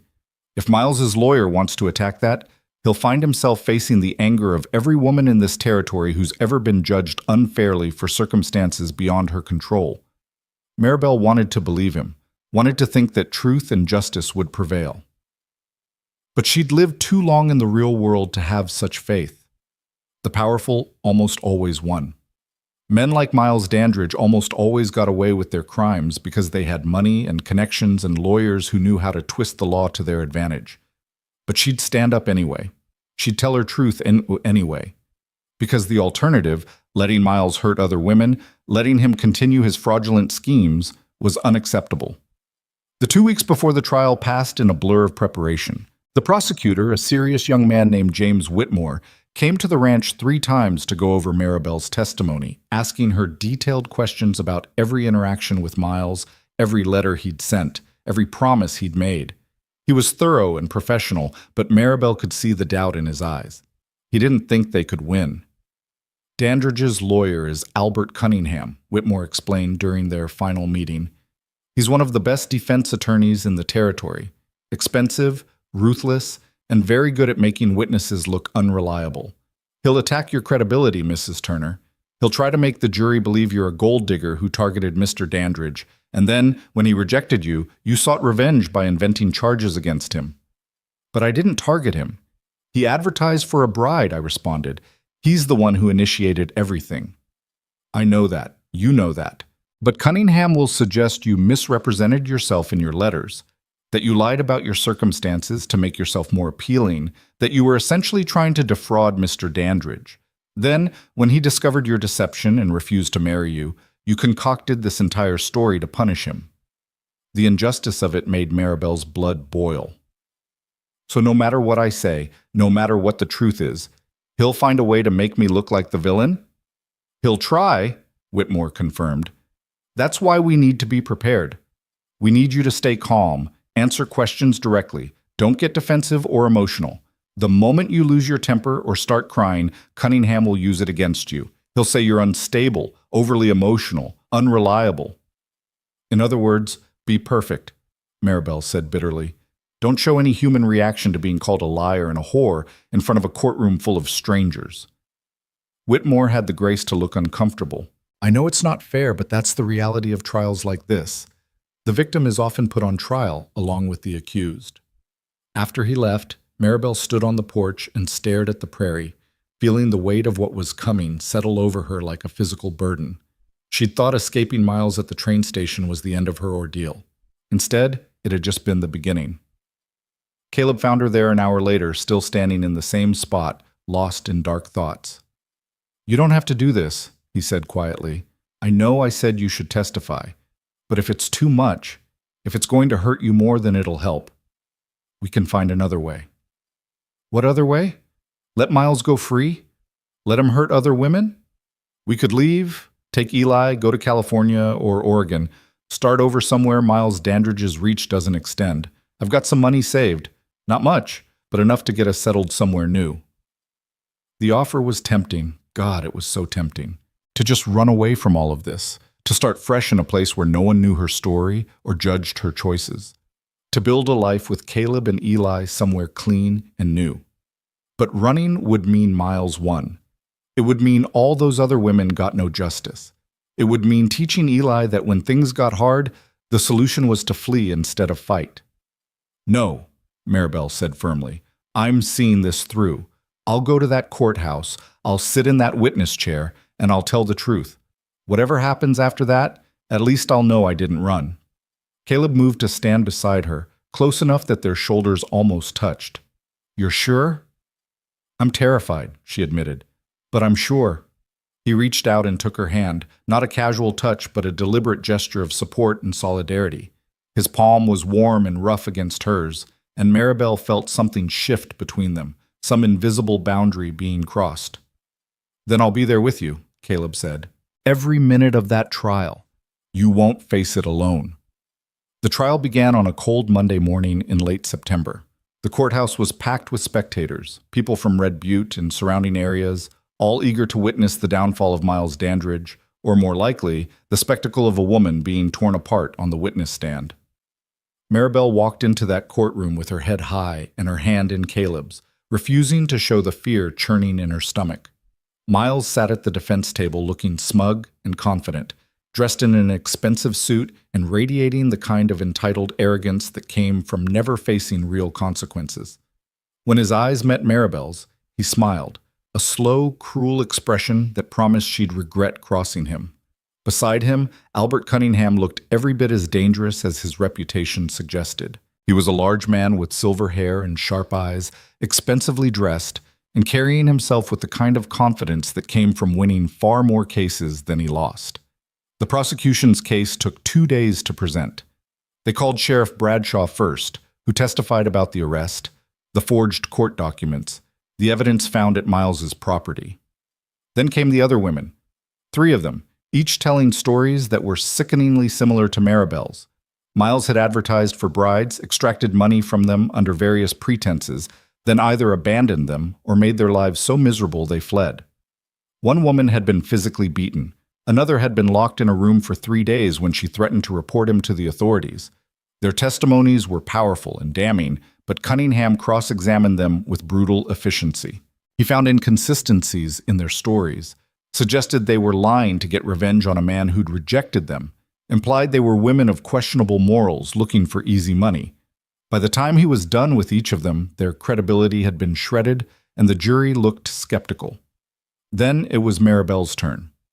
She walked to the witness stand on trembling legs, placed her hand on the Bible, and swore to tell the truth. Prosecutor Whitmore took her through her story step by step, the advertisement, the letters, her journey from Philadelphia, Miles's failure to meet her at the station, Caleb's offer of employment, Miles's return and his threats, the attempted kidnapping, the forged court order. Maribel kept her voice steady and her answers clear, just as Whitmore had coached her. She didn't embellish or dramatize. She simply told what had happened as honestly and directly as she could. Then Cunningham stood for cross-examination, and Maribel steeled herself for the attack she knew was coming. "Mrs. Turner," he began, his voice smooth and patronizing. "Or should I say Miss Hayes? I confess I'm a bit confused about which name to use, given how quickly you transitioned from one intended husband to another." "My legal name is Maribel Turner," she said evenly. "I married Caleb Turner after your client attempted to kidnap me." "How convenient and how romantic, swept off your feet by your employer mere days after arriving in Wyoming. Tell me, had you planned that from the beginning? Did you see an opportunity in Mr. Turner's grief and decide to take advantage of it?" "No," Maribel said firmly. "I had no plan except to survive. Mr. Turner offered me honest employment, nothing more."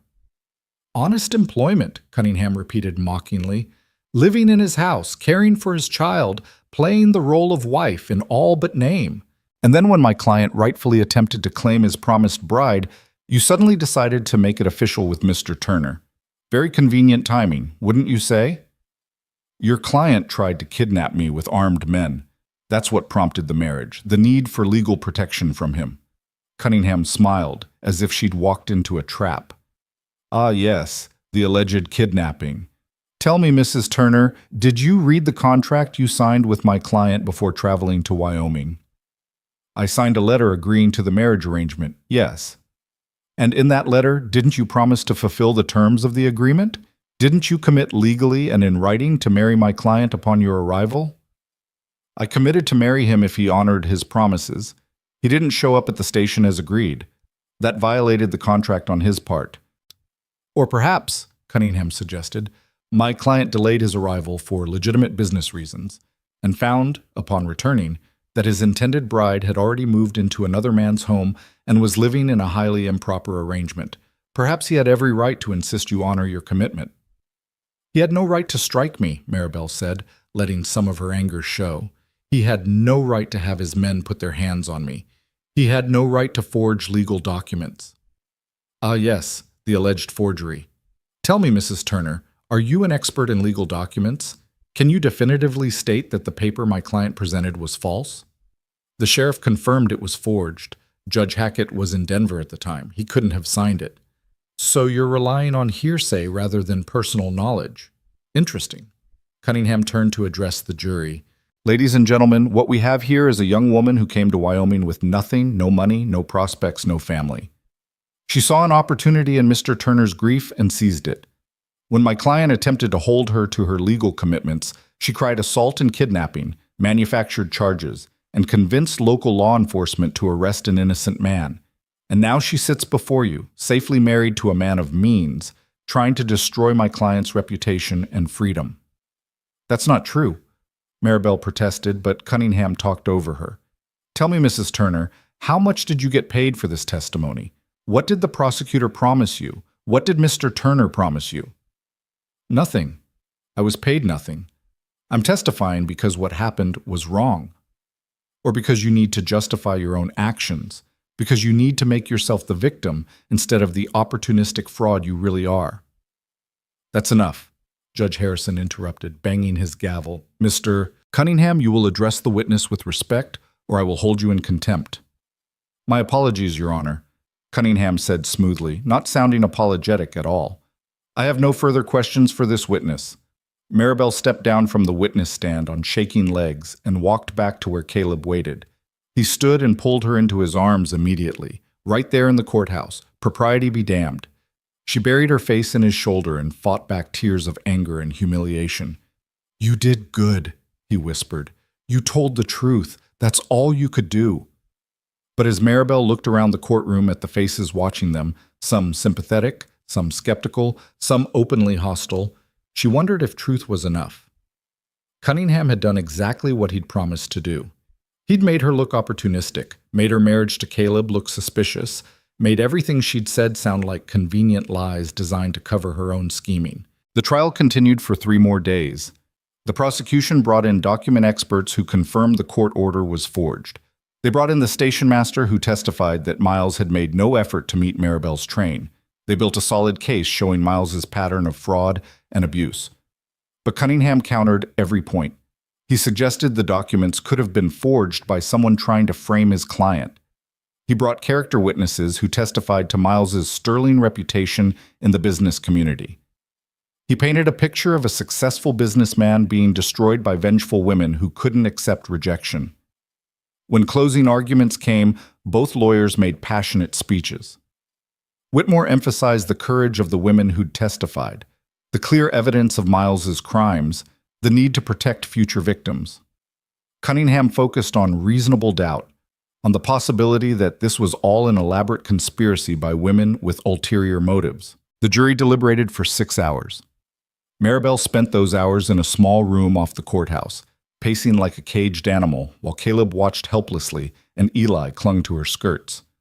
When the bailiff finally came to summon them back to the courtroom, Maribel's heart was pounding so hard she thought it might burst from her chest.